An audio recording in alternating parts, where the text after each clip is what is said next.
Grüß euch, servus, grüß die Hen. Es wird Zeit mit Musik verwendet.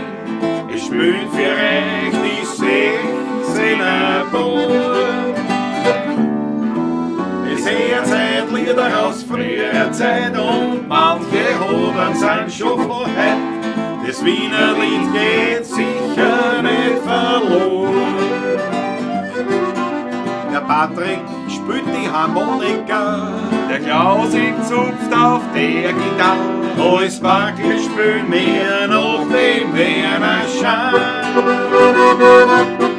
Die Quetsche klingt jetzt super fein, die Kontrapumpe hinten rein. Das Zange klingt jetzt zwar schon recht human. Drum, Leilon, grüß euch, servus, küss die Hand. Es wird Zeit mit Musik verdient. Ich spiel für euch die 16er Bund. Es hört Zeit Lieder aus früherer Zeit und manche Hoden sind schon vorher. Das Wiener Lied geht sicher nicht verloren.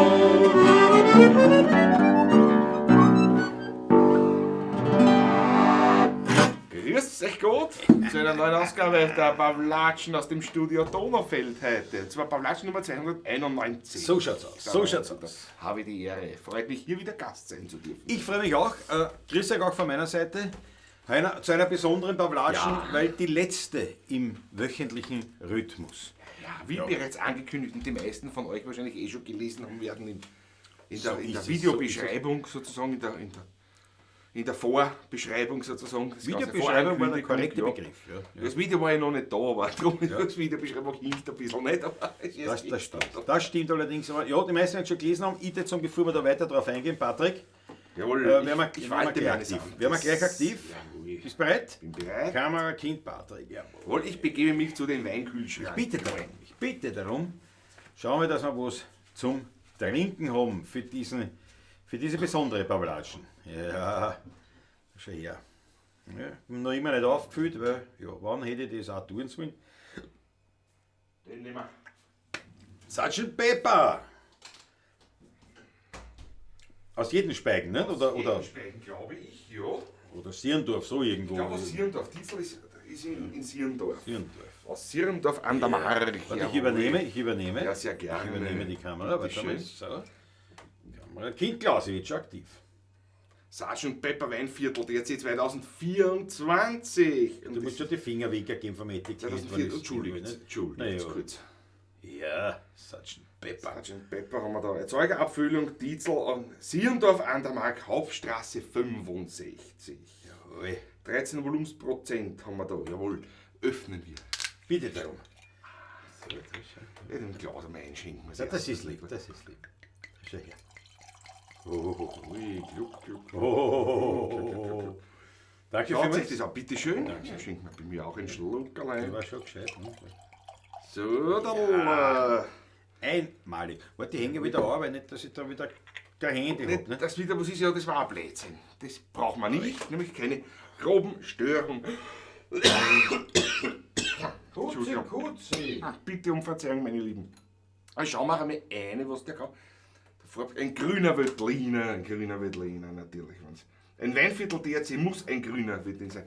Ja, voll der Pepper, Und ne? Sgt. Pepper natürlich das berühmte Pfefferl, das wir kennen aus dem Weinviertel. Nun den, meine Ja, Lieben. grasig grün. Auf eure Treue, danke herzlichst, bis jetzt schon mal.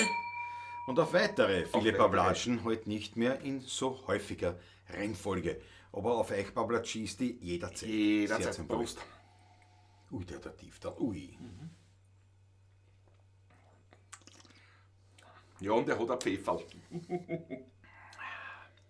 Aber sehr fruchtig auch, gell? Fruchtig grün. Wir haben schon getrunken, aber trotzdem. Ja, der wirklich. Ja, schmeckt mir. Bin ich schon gespannt auf die neuen Weine. Ich werde morgen vielleicht schon etwas kosten. Bravo. Vom Heirigen. In Bullendorf werde ich mich morgen am Nachmittag mit dem Lukas treffen. Weinbau Graf, Windorf. Und wir werden einmal ein bisschen was. Beste Grüße und kosten. Gruß. Ja, Dass die ausspucken, im Ausspucken nicht Ja, wir vergessen, werden, gell? da werden wir sicher spucken. Ja, aber nicht nur, nicht? Wahrscheinlich kann man vorstellen. Nicht nur, aber Bezahlen wir wieder ausspucken. Nicht? Die restlichen 5 Doppler gingen weg. So, meine Lieben, schaut zum letzten Mal die Men in Black heute. Iron Arca. Stimmt, heute sind wir Men in Black. Na, kann man eigentlich nicht sagen. Ja, aber das schaut so ein aus. dunkelgraues Level und eine blaue Jeans auch, nicht? Naja, dunkelgrau. Anthrazit. Anthrazit, sagen wir. Ja. Aber Anthrazit ist synonym für schwarz. Schwarz, aber es ist nicht schwarz. Aber ja. Ich schau mal den Chat rein. Schau, Susanne schau mal Moser rein. ist da, grüß dich Gott, jawohl. Susanne Faber ist mit am Start. Habe ich die Ehre, meine Lieben. Matthias Mariacher, jawohl. Servus. Thomas Mayer ist da. Gestern habe ich einen Podcast am Freitag angehört. Weise Entscheidung, sehr gute Argumente. Dank der Cheton und dank der Chef für deinen Besuch heute bei meinem Munkelein, gell? Noch einmal. Und für den Espresso, den du gecheckt hast. Jawohl, Maria-Louise Leb ist auch da. Ludwig Sass ist am Start. Grüß dich Grüß Gott. dich, Ludwig, servus. Aus Wiesbaden sind's. Vom Urlaub, jö. Wir müssen noch der Asbach uralt für euch, wie versprochen. Ja, genau. Da freuen wir uns schon. War Weltklasse. Weltklasse auf Urlaub. Und trotzdem bei der Pawlatschner. Das gefällt uns total. Super. Jawohl, Franz Ehm ist mit am Start, Markus Volker, Peter Grüß dich, Brachtal, jawohl, Werner Wichtig, na da geht's zu. Der Raffi ist mit dabei. Servus. Ja, die Hette, der Maber, da geht's zu, Peter Voigt. Grüß Gott und guten Abend. Renate, was? Bruckenkotter. Ist das ein echter Name? Also die Renate weiß ich glaube ich schon, dass du da bist, aber Bruckenkotter. Auf jeden Fall freuen wir uns, dass du da bist. Guten Abend zusammen. Servus. Aus dem schönen Neuburg an der Donau. Ich meine, wie gesagt, das ist schon die Renate, das weiß ich schon, dass du öfters da bist, aber der Name irgendwie nicht. Aber ja, das sind bei mir heute überhaupt, die sich alle mit den Ziffern wieder. Das ist ja wurscht, ne? Interessant. Bei mir nicht zum Bei dir Beispiel. nicht, das ist Heute sehr nicht, das ist wieder anders. Das Also, passt, ja, ist egal. Nicht? Spaziergang ist da, jawohl. Einmalig, der Fritzl-Status, unser Graus. Unser Grausenieur mit am Start. Iron Acker, unser aller Ackerl. Unser aller Ackerl. Habe ich jetzt erst runtergeladen, die Bilder vom Untergang Kirtag. Weltklasse. Freut euch, werden aus auf Instagram, Facebook, wo auch immer, werden die rauskommen, wenn ich dann wieder ein bisschen dazu komme, aber dazu ein bisschen später. ein bisschen später noch mehr, ja. Habe ich die Ehre mit der Hand? Anitu 45, aber der heißt anders, das weiß ich, aber der ist halt da. Ist es der KTM-Junkie? Weiß ich nicht. Was jetzt? Nein, schau du mal, ja, ist ja wurscht. Es ist ja, ich sehe irgendwie andere Namen hätte. Warum, weiß ich nicht. Das weiß kein Mensch. Jawohl. Ja genau, Ul64, das ist der Ulrich. Der Ulrich, Aber ja, eben, okay. Aber eben, Bei mir ja, ist, ich habe das nämlich auch, da steht so Ul64, habe ich nämlich auch steht zum Beispiel. ja, aber nicht Ulrich. Nein, da steht bei mir schon auch Ul64. Ja, Ja. nein, ich hab die, wie heißt das, diese Nicknames. Aus irgendeinem Grund ja. sagt er heute. Ist ja wurscht, ist ja wurscht. Chantal Schwarzbauer ist mit dabei. Berufsschulinternat in der Südsteiermark. Bravo. Yes. Bravo, Berufsschulinternat. Das gibt's auch, ein Internat in der Berufsschule. Ja, du wirst aufpassen, Ja, gell? gibt's ja, Ja, das definitiv. war Ja. definitiv etwas, wo ich komplett jeden Ja. Abend wahrscheinlich Untergang habe. Also strengstens geregelt dort, aber nicht, strengstens aber nicht für die Großen. Ja. Gibt's ja, ist in Mistelbach auch in der Berufsschule. Weil ich kenne ein paar Berufsschullehrer drum. Ich weiß nicht, gibt's auch ein Internat, ja. Ja, Weltklasse. Ja. Ja, Wahnsinn. Paul Hartmann ist da, grüß Gott, jetzt haben wir es da. Ich glaube, KTM-Junkie ist das, gell? Immer doch. Ist steht bei mir, aber Aber ja, die steht. Ehre, ja, Ja, der steht. ja. Ja. Der Wolfgang Kroatzka ist da. Bravo, Wolfgang. Wolfgang Seers? Auch auf dich werden wir heute noch zu sprechen kommen. Ja, ganz speziell. Auf dich unter anderem. Probe ausgefallen, daher sehr gern dabei. Ne, das müsst ihr aber schon proben. Das werden wir gleich besprechen. Das müsst ihr schon proben, weil ich habe mir erlaubt, nachdem 2 Pavlacis bei einer Veranstaltung dabei sind, die stattfindet, hat jetzt zwar nichts mit den 16er Buben zu tun, aber mit den Pavlacis, und ich möchte das gern wirklich, Bitte? wie sagt man, supporten, als 16er Buben. Denn Walters Weihnachterl, unser aller, das ist zusammenbringt. No. Der Walter Nagel, das ist zusammenbringt, der Walter Nagel, hat er immer wieder sein Konzerterl Also immer, viele Konzerte, aber sein Weihnachtskonzert, das berühmte Walters Weihnachterl, wo wir letztes Jahr fast dabei gewesen waren, ja. was aber dann leider doch nicht ausgegangen ist. Wobei Gott sei Dank, weil wir halt was anderes Lukratives zu tun gehabt haben, aber wäre auch leibend gewesen. Und diesmal sind mit dabei die Entspannten. Und die Entspannten, da ist der Wolfgang Roerzger. Jawohl. Und zwar der Wolfgang ist genau der im blauen Hemd hinterm Walter. Das ist der Wolfgang. Und in Dernitz, also im Bezirk Neunkirchen, ich kann das nur empfehlen. Schaut euch das an, hört sich das an. Ist ein schöner Ausflug. Ist ein schöner Ausflug.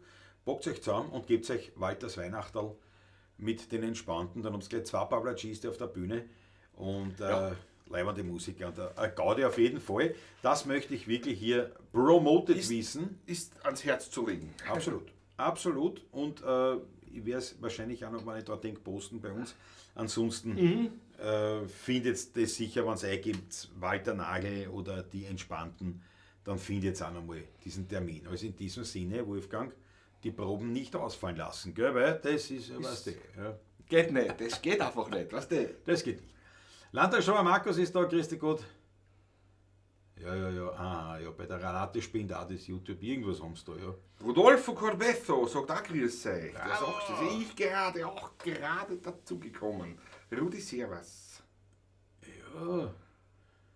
Christoph Radau ist auch da. Guten Abend zusammen, bin an der Mosel zum zweiten Mal dieses Jahr und trinke einen trockenen Spätburgunder. Sehr gut, viel Spaß bei der Pavlaschen.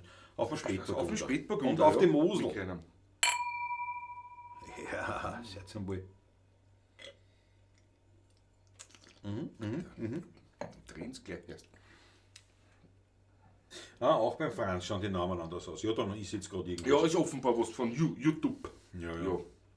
Was strenge Ausgangsregeln sagt, hat der Chantal. Darf ich zwar selbst freistellen, aber grundsätzlich muss ich um 22 Uhr spätestens im Internat. Ich denke, das ist wie bei einer Kur. Ja, in Botschenau war es ja einmal beim Dorffest immer waren. Da sind alle angerauscht. Ja, da hat sie 5 vor 22 Uhr haben sie die Plätze gegeben dann. Hat viel Platz gegeben, ja genau. Du hast dich nicht mehr anstellen müssen ums Bierli und um einen Spritzen oder Achtel. Ein Wahnsinn. Jawohl, die Mege ist auch da. Mege ist ja aus Luzern. Heute Johann Mühlbacher, grüß dich. Servus nach Schrick, grüß dich gut. Muss nebenbei was arbeiten, bravo Mege. Brav ist. Wahrscheinlich Google wegen Windows Update 10.11 oder irgendein anderer Schmarrn. Ja, weiß ich, glaube ich nicht, weil ich habe kein Windows da, ich habe Apple und daher muss ich mich mit sowas nicht, Gott sei Dank, befassen. Na, Gott sei Dank brauchen wir das nicht. Jawohl. Wird auf alle Fälle lustig, sagt der Wolfgang, da bin ich überzeugt. Das kann ich mir vorstellen, na, sicher sogar. Ja genau, die Werbung passt perfekt, wie der Iron Acker richtig erkennt, weil es gibt ja nicht nur beim Obi, sondern was weiß ich schon überall Weihnachtsdeko. Was heißt? Was kommt aber zuerst eigentlich noch mal Allerheiligen und Allersäulen, ne? Gut, ja, da hat man aber da hat man der Gesteckerl hat man gesteckt. Ne? Ja, geht schon. Es geht schon. Geht's ja aus. Es gibt eine CD, wir haben das auch nicht gewusst, aber wir haben es heute zugeschickt gekriegt. Es gibt eine CD, wenn es interessiert, Breitelspitzen. Die Kultsendung aus dem BR-Fernsehen Volume 2 und da sind wir drauf. Jetzt haben wir auch dabei, jawohl. Annulliert. Und das freut mich deswegen auch besonders, weil ich muss wirklich sagen, die diesmalige Bretelspitzenfolge am 5. Oktober hat wirklich, wie sagt man, ein Echo hervorgebracht. Ja, definitiv, ja. Also es gab einige Newsletter-Anmeldungen, die halt zeitnah mit dem zusammenhängen. Ja. Also das ist definitiv, hat das mit dem zu tun. Und sogar ein Engagement haben wir bereits bekommen. Direkt ein Engagement. Aus dem außer für jemanden da in Wien. Gott sei Dank. Gott sei Dank in Wien, aber über das gekommen. Ja, wirklich wunderschön. Und was noch ist, wir haben viele Leute angeredet und angeschrieben. Auch Leute, die ich nicht kenne, haben mich gerissen lassen über Leute, die ich kenne. Hast du die schon gesehen? Oh, das ist ja super, die 16er Buben. Traumhaft, die Bredelspitze, super mit dem. Gut, dass die 16er Buben auch dabei sind und so. Also wirklich ein richtiges Echo, das mir gehabt. Direkt also, ein bisschen. Direkt Dings, ja. War aber das war wirklich toll. Wenn wir jetzt so sagen, jetzt müssen wir sie sagen, weißt du? Ja, genau. ja. Und redet er mit uns noch, nicht am Stammtisch überhaupt, nicht so? Genau, ja, man redet, man will ja mittrinken. Das ist der aus dem Fernsehen. So Genau. wirklich so, Ja. das ist doch, dass das heute noch gibt, weißt? Das ist schon, Ja. ich hau mich natürlich an. Die, die Fernsehen schauen, ja, dort gibt es. Ja. war lustig, ja. Es ist recht spannend. Es hat einige haben natürlich auch erwähnt, die sich das angeschaut haben, also wegen uns, Dankeschön dafür. Und die haben sich das so angeschaut und haben gesagt, ja, ist super, aber so sie verstehen diese Sendung nicht ganz. Ne? Und das ist natürlich, es ist tatsächlich eigentlich ein kultureller, nicht ein Kulturschock, aber es ist kulturell was anderes. Nämlich diese wie sagt man da, diese, nicht Varieté. Es ist ein Volkssängerrevue. So Diese heißt. Revue, genau. Es ist ein Revue, ja, genau. Und das ist Diese etwas Zusammenschnitt- Urbayerisches. Das war was Urmünchnerisches eigentlich. Ja, Ja, genau, Aber es Münchnerisch. ist urmünchnerisch, Das ja. ist bei uns nicht Nein, wirklich. das hat es bei uns nie gegeben auf die Art. Im Ja. Oberösterreichischen vielleicht Hat es auch ein gegeben, bisschen. ja. Salzburgerisch, ja. Ja. Ein bisschen hat man diese Ähnlichkeit bei diesen Bauernbühnen. Weißt, berühmte war die Berühmt, Löwinger ja. Bühne, Ja. aber das waren Theaterstücke, aber dann mitunter hat es dann auch so Sachen gegeben, wo du eben diese Volkssänger dabei gehabt hast. Dabei, ja, genau. Und das ist eben eigentlich ein wirklich sehr bayerischer, münchnerischer. Ja, eine Eigenheit. Eine Das ist Eigenheit, ganz speziell ja. gewesen. Diese Volkssängerrevuen eigentlich, ja. Und aus der Sicht wiederum ergibt es dann auch mehr Sinn. Aber Ja. ich verstehe es, wenn wer sagt, ich kann es mit dieser Sendung, mit dieser Zusammenstellung nicht viel anfangen. Ja, ungewohnt, weil wir sowas nicht haben. Nicht haben, ja. Das ist Früher hat es mehr gegeben vielleicht. Ja, Peter Alexander Noch- schon, noch wahrscheinlich früher. dem noch Ja, viel ja. näher. Ja. Wahrscheinlich, ja. Weißt du, dieses Sketch, dann wieder Lieder, dann wieder ganz was anderes. Nicht? Ja, genau. So vielleicht, ja. Aber es ist eine tolle Geschichte, war es für uns auf jeden Fall. Ja. Es liegt dann behind the scenes, nein, Iron Arcade, das kannst du sicher Na, was heißt? Na, das sicher. Weil also deine Videos, die zwei Backstage, wer es noch nicht gesehen hat, das zahlt sich aus. Wirklich Schaut sich euch das das an, aber wirklich, ja. Bei uns am Kanal 2 Folgen, eben Backstage, der Iron Acker war mit dabei und hat mitgefilmt und das grandios zusammengeschnitten und man hat echt einen guten Einblick. Wie das so ist dort, ja. Und wie man, Es ist lustig auch und leider. Also, ja. Tiefe Empfehlung, wer es noch nicht Ja. gesehen hat, unbedingt reinschauen. Euer Backstage war jetzt einmal Spitze, sagt die Renate Ott. Ja, ja, danke schön. ja geht eigentlich an den Iron Acker auch wieder. Ja. Die Backstage-Szenen vom Acker waren auch voll super. Susanne Moser, Weltklasse. Haut's eine bitte für unseren Haut's für Iron Acker. Acker. Gehen wir. Eine Orgie an rote Achteln. Ich hau auch eine Orgie an rote Ich hau Achteln. eine, ich hau eine. Warte mal, gleich Ich drin hau gehen eine. wir's. Fix, was geht das? Sparsam ein bisschen, nicht? Ja, aber Hab ich das da ein Schluckerl Ja. geht schon. Ja. Wunderbar. Lieber Ackerl. Auf dem Acker. Auf dem Acker. Danke. Weltklasse. Oje, oje. So schlimm war die letzte Sendung nicht. Da gab es schon schlimmere. Die 16 Buben waren natürlich herausragend. Dank der Franz. Danke, Die Franz, ja, Weltklasse. Aber nein, also wie gesagt, ich habe diese Sendungen allesamt nicht so. Es ist tatsächlich auch nicht mein Format, was ich mir grundsätzlich ansehen würde. Aber es ist ja so, wie soll ich sagen, na, ich habe den tiefsten Respekt vor der Sendung selber, also von der Produktion, weil es eben eine Live-Sendung ist mit so vielen Künstlern. Und das Ja. ist wirklich, ich habe es ja gesehen am Backstage, da spielt sie so, nicht? Mit Mikrofon, das sind 40, 50 Mikrofone, Wie man- die da permanent Die Bins, das existieren, ist ja. wirklich, und das funktioniert alles. Es ist schon gerecht, das geht super, Ja. das ist wirklich spitze mit denen zu arbeiten. Ja, also allein diese Produktion ist ein Wahnsinn. Und da muss ich echt sagen, Ich und hab schon das für kann ich andere jetzt sagen, Produktionen erlebt, also zum drum. dreimal haben wir es jetzt gemacht. Ja. Und muss ich echt sagen, mit den Künstlerkollegen. Ein Das- so gutes Arbeiten, Absolut. ein professionelles Arbeiten. Es ist einfach wirklich Und leibernd. leibernd. Gemütlich, Wirklich leibernd, ganz leibend, Spaß, ganz leibend. Freude, entspannt und wirklich gute Musiker. Und wir haben da wirklich viel, wir lernen viel dabei. Und wir haben viel Leute, was man gute dazu tut. Bekanntschaften und Freundschaften sind auch stimmt. schon entstanden in der Zwischenzeit, muss ich sagen. Ja. Das kann man noch dazu Leibend, sagen. ganz leibend. Muss ich keinen Schluck nehmen. will einen Schluck. Auf die Freundschaft. Natürlich, Die Freundschaft, die Freundschaft. Freundschaft. Boah, der ist gut. Wie komme ich zu den Backstage-Szenen? Marie-Louise, Norme, Klaus Norme, No. Maria Luise Lieb.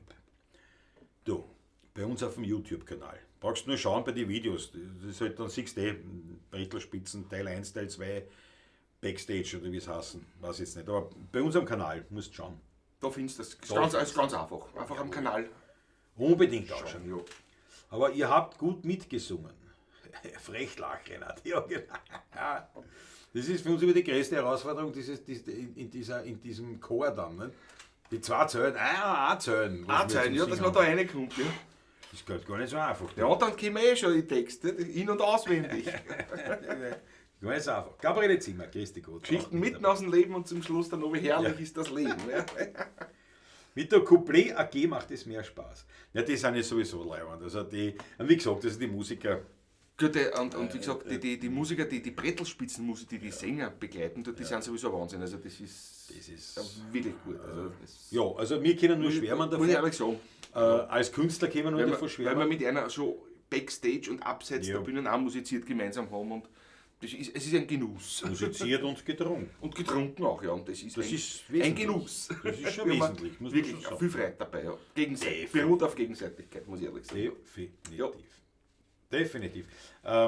Es ist ja, also für uns als Musiker kann man sagen, klar, da findet man es wirklich leibend. Und als Zuseher, wie gesagt, verstehe ich ein paar Ressentiments. Ja. Wie gesagt, ich selbst war jetzt auch nicht so weil wir es mir gar nicht kennen, sowas. Aber es hat seine Berechtigung, wenn man es jetzt eben aus dieser Tradition dieser Volkssänger betrachten wird. Dann passt es. Und was wir da drauf gekommen sind, also respektive auch wieder meine Mutter jetzt gesagt hat, wie viele in Österreich tatsächlich die Brettl-Spitzen konsumieren. Ja, das habe ich auch jetzt wieder mitbekommen bei mir in meiner näheren Umgebung, nämlich in den Ortschaften. Ja. Also muss man echt wirklich sagen. Ja. Die Wirtshausmusikanten, das ist auch leibend, ja. Das ist aber ein anderes Format. Da geht es ja um Wirtshausmusik, um Wirtshausmusikanten. Ja. Da geht es nur um Musikanten. Ja. Das ist keine Volkssänger-Revue. Ja. Das stimmt. Da spielen wir was, wenn wir schon reden. Spielen wir was, ja. Was spielen wir? Spielen wir.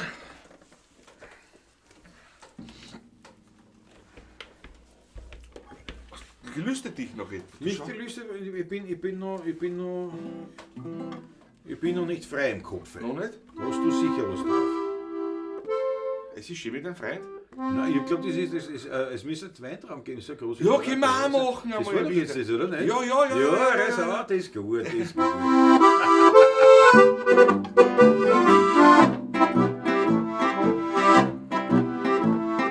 Wenn's einem Menschen gut geht, wünscht er sich gleich mehr.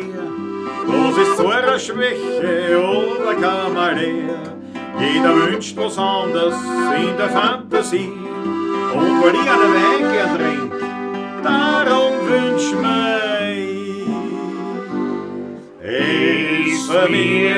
der Weintraum ging so groß wie Paradeiser. Dazu noch Weinstück so hoch wie Häuser. Und statt die 4 Liter Glaser lässt man pumpen mit einer Pumpe für den Wein. Und wenn wir gern schrammen her, die müssen fix auch schöne werden.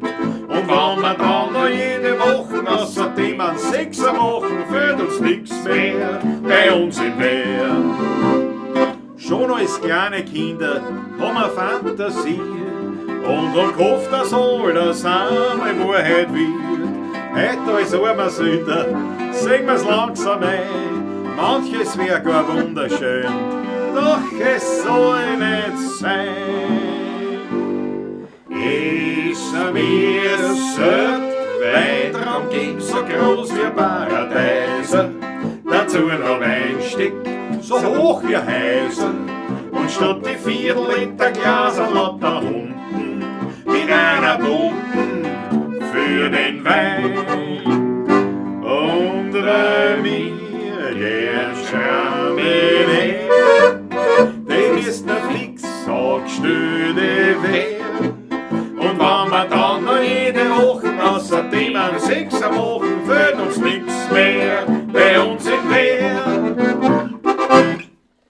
Jawohl. Schon länger nicht gespielt. Schon länger nicht gespielt. Schöne Nummer. Eine Weltnummer eigentlich, finde ich auch. Jetzt wird Zeit, dass wir wieder zum Musizieren kommen, nicht? Ja, es ist sicher wieder mal nicht wir kommen schon dazu. Davor noch kurz einen Blick in den Chat nochmal. Genau, beim Hirzinger, das ist die Geschichte. Gell, ja. Ja, genau. Im März sind wir auf jeden Fall wieder dabei, Renate Ottwelt. Ja, da sehen wir uns in München. Erste Märzwoche sind wir wieder. Genau das Datum weiß ich noch nicht, aber so, Ja, aber wenn auf ich jeden Fall- informiert bin, heute. Auf jeden Fall ist das schon der erste Ausnahmetag für die Pawlatschen. Ja. Weil wir haben also jetzt festgestellt, wir werden das jetzt so machen, jeden ersten Montag im Monat ist die Pawlatschen. Jawohl. Und es sei denn, es wird anders kundgetan, was erst, so wie es ausschaut, im März nächsten Jahres sein wird. Zum weil das ersten haben wir Mal in München. schlagend wird, genau. Ja, Alles dann andere muss geht er sich am aus. zweiten machen. Nicht? Also, ja. Genau. Aber einmal im Monat nur mit die Pawlatschen. Warum? Weil es einfach zu viel geworden ist. Es ist so viel. Weil und wir das- rennen dem Ganzen das- nach. Mehr oder weniger. Oder ich eigentlich. Ja. Renne immer nur posting-technisch nach und wir kommen gar Wir nicht kommen zum nicht zum Spülen mehr. Das ist wirklich schade eigentlich. Unsere Stärke, unser Leben, was uns 16er beim ausmacht, ist in letzter Zeit, die letzten Monate, Jahre jetzt bald schon. Es hat sich in den letzten Monaten dann über das letzte Jahr den überhaupt so ausgekristallisiert. Wir kommen viel zu wenig zum Musik machen und das ist schade. Das hindert uns an so vielen Sachen, die wir machen können, was wir da vorhaben. Und dadurch haben wir gesagt, machen wir das so, Pawlatschen gekürzt, einfach ein bisschen zurückgeschraubt, das Ganze nur mehr einmal im Monat. Ja. Dafür Dafür Intensiv. intensiv, mit Rückblick und Vorschau bereits, was wir machen. Neuen Liedern. Neue Lieder jedes Mal, das was dabei ist. Da kommen wir jetzt dann auch wieder dazu, was Zumindest der Plan. mir ganz wichtig ist. Weißt? Ich meine, jetzt kommen wir mal zu gar nichts, Ja, weil die Woche ist ja mal. liebe Grüße an alle von meinem Munkelein, aber die ist noch im Spital. Und noch, das ist halt so eine Sache, weil ich will mich gar nicht viel auslassen, aber Es ist eine Katastrophe, muss man sagen. es ist, was, bei vielen Dingen ist es so, dass man mit der Zeit dann immer, ich bin halt so, dass man denkt, ja, aber sind wir froh, dass es sowas gibt, dass die das machen hin und her. Ja. Und ich sage es euch ganz, ich will gar nicht auf die Einzelheiten eingehen, aber ich sage euch eins ganz ehrlich, auch was Spitäler betrifft, Ärzte, die Götterhinweise und so weiter, was das betrifft. Ja. Eine Erstversorgung, okay, gut hin und her und so, dass das einmal gemacht wird. Toll, dass das gibt, toll, dass das gemacht wird, aber, seien wir sie ehrlich, für das zahlen wir auch. So. Alles, was darüber hinausgeht, bricht diese ganze Spitalswirtschaft Richtig. scheinbar komplett in sich zusammen, was mir bestätigt wird von allen Menschen, die ich treffe, die im Spital oder mit Spitälern arbeiten. Ja. Also das ist unglaublich, was für ein Definitiv. Saustall dort ist, was für eine technische Unfähigkeit vorherrscht. Dafür kann jetzt jeder Einzelne gar nicht sowas dafür. Und Schwestern, Pfleger und so, Schon na, die gar sind nicht. ja am Patienten, die hakeln wie die Depperten. Ja? Auch manche Ärzte. Bei allen, die das jetzt wirklich nicht so. Muss ich echt so sagen. Und das ist immer so, glaube ich, so ein bisschen so ein Tabuthema, wenn man sagt, na bloß, weil, sind wir froh, dass ich, stell dir vor, da liegst und da helfst du. Ja, das ist super. Das ist ja... Ist aber auch eine Pflicht, muss man Aber ganz ehrlich sagen. man merkt, und Ist schon- gerade in Wien, wahrscheinlich in Niederösterreich merkst du es auch noch von einer anderen Partei halt, aber du merkst es auch in Wien, dass über Jahrzehnte lang Parteibuchwirtschaft, Freundalwirtschaft, die dann nachgekommen ist, wenn die Partei nicht mehr ganz so wesentlich geworden ist, die Freundalwirtschaft und dann Korruption, Punkt. Und das führt dazu, Furchtbar. dass lauter Leute auf Positionen gekommen sind, die dort nicht hinkommen, weil sie es nicht kennen, dass irgendwelche technischen Dinge erreicht wurden, die gar nicht passen, aber weil halt irgendwelche Freunde dort was gezahlt haben, also sprich Korruption und dergleichen. Also das Ganze ist einfach im Orga Unordnung und alles zu unglaublichen Preisen. Wahnsinn. Und dadurch steht alles. Wenn man das ein Unglaublich, bisschen und das- korrigiert, dann schaut die Sache anders aus, dann können wir uns mehr Beten leisten, können wir uns das mehr leisten, können wir uns mehr Ja, Ärzte genau. leisten, Da können wir uns mehr Ärzte, Schwestern, dann können wir es besser mehr zahlen. Personal ist da, man kann alle zahlen. Und. Und so weiter, ja, genau. Und jetzt können manche natürlich noch sagen, ja, du hast leicht drin, kennst du dich nicht aus. Ja, ich kenne mich nicht aus. Aber ganz ehrlich, Freunde, das ist eine Beobachtung in der gesamten Gesellschaft mittlerweile, die ich anstelle. Und ich kann euch eins sagen, und das meine ich wirklich aus tiefster Ehrlichkeit aus und aus tiefstem Herzen. Wenn der Patrick und ich von Haus aus so arbeiten, wie 90% in diesem Land an Unternehmen, die halbstaatlich oder gar staatlich sind, sitzen wir im Häfen. Das haben wir im Häfen. Außerdem, wir waren nie so weit gekommen dorthin, wo wir jetzt sind, was ich nie ausgegangen. Wir waren im Häfen durch gewesen. Korruption, durch ja, diese ganzen durch diese Sachen. Sachen. Ja. Ja, genau. Was Und das muss ich echt sagen. Wie auch immer, was auch immer dahinter liegt, sei es wurscht, das ist, betrifft euch nicht, aber ich möchte euch nur sagen, grundsätzlich geht es meinem Munkelein halbwegs gut. Es passt, die Schwestern, die Pfleger kümmern sich liebevoll um sie.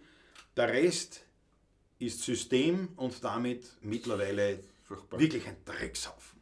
So, jetzt habe ich es gesagt. Kann mich erinnern. Nehme ich einen Schluck drauf. Nehmen wir einen Schluck. Periat, Immer mit. diese Wahnsinnssystem Zusammenbruchszeit, die wir da gerade haben. Weil anders kann sich das nicht da halten.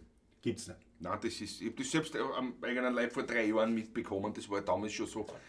Und es ist schlimm, es ist wirklich schlimm, Ja. wenn du das willst. Das ist mühsam, anstrengend, das haut einfach nicht hin. Nein.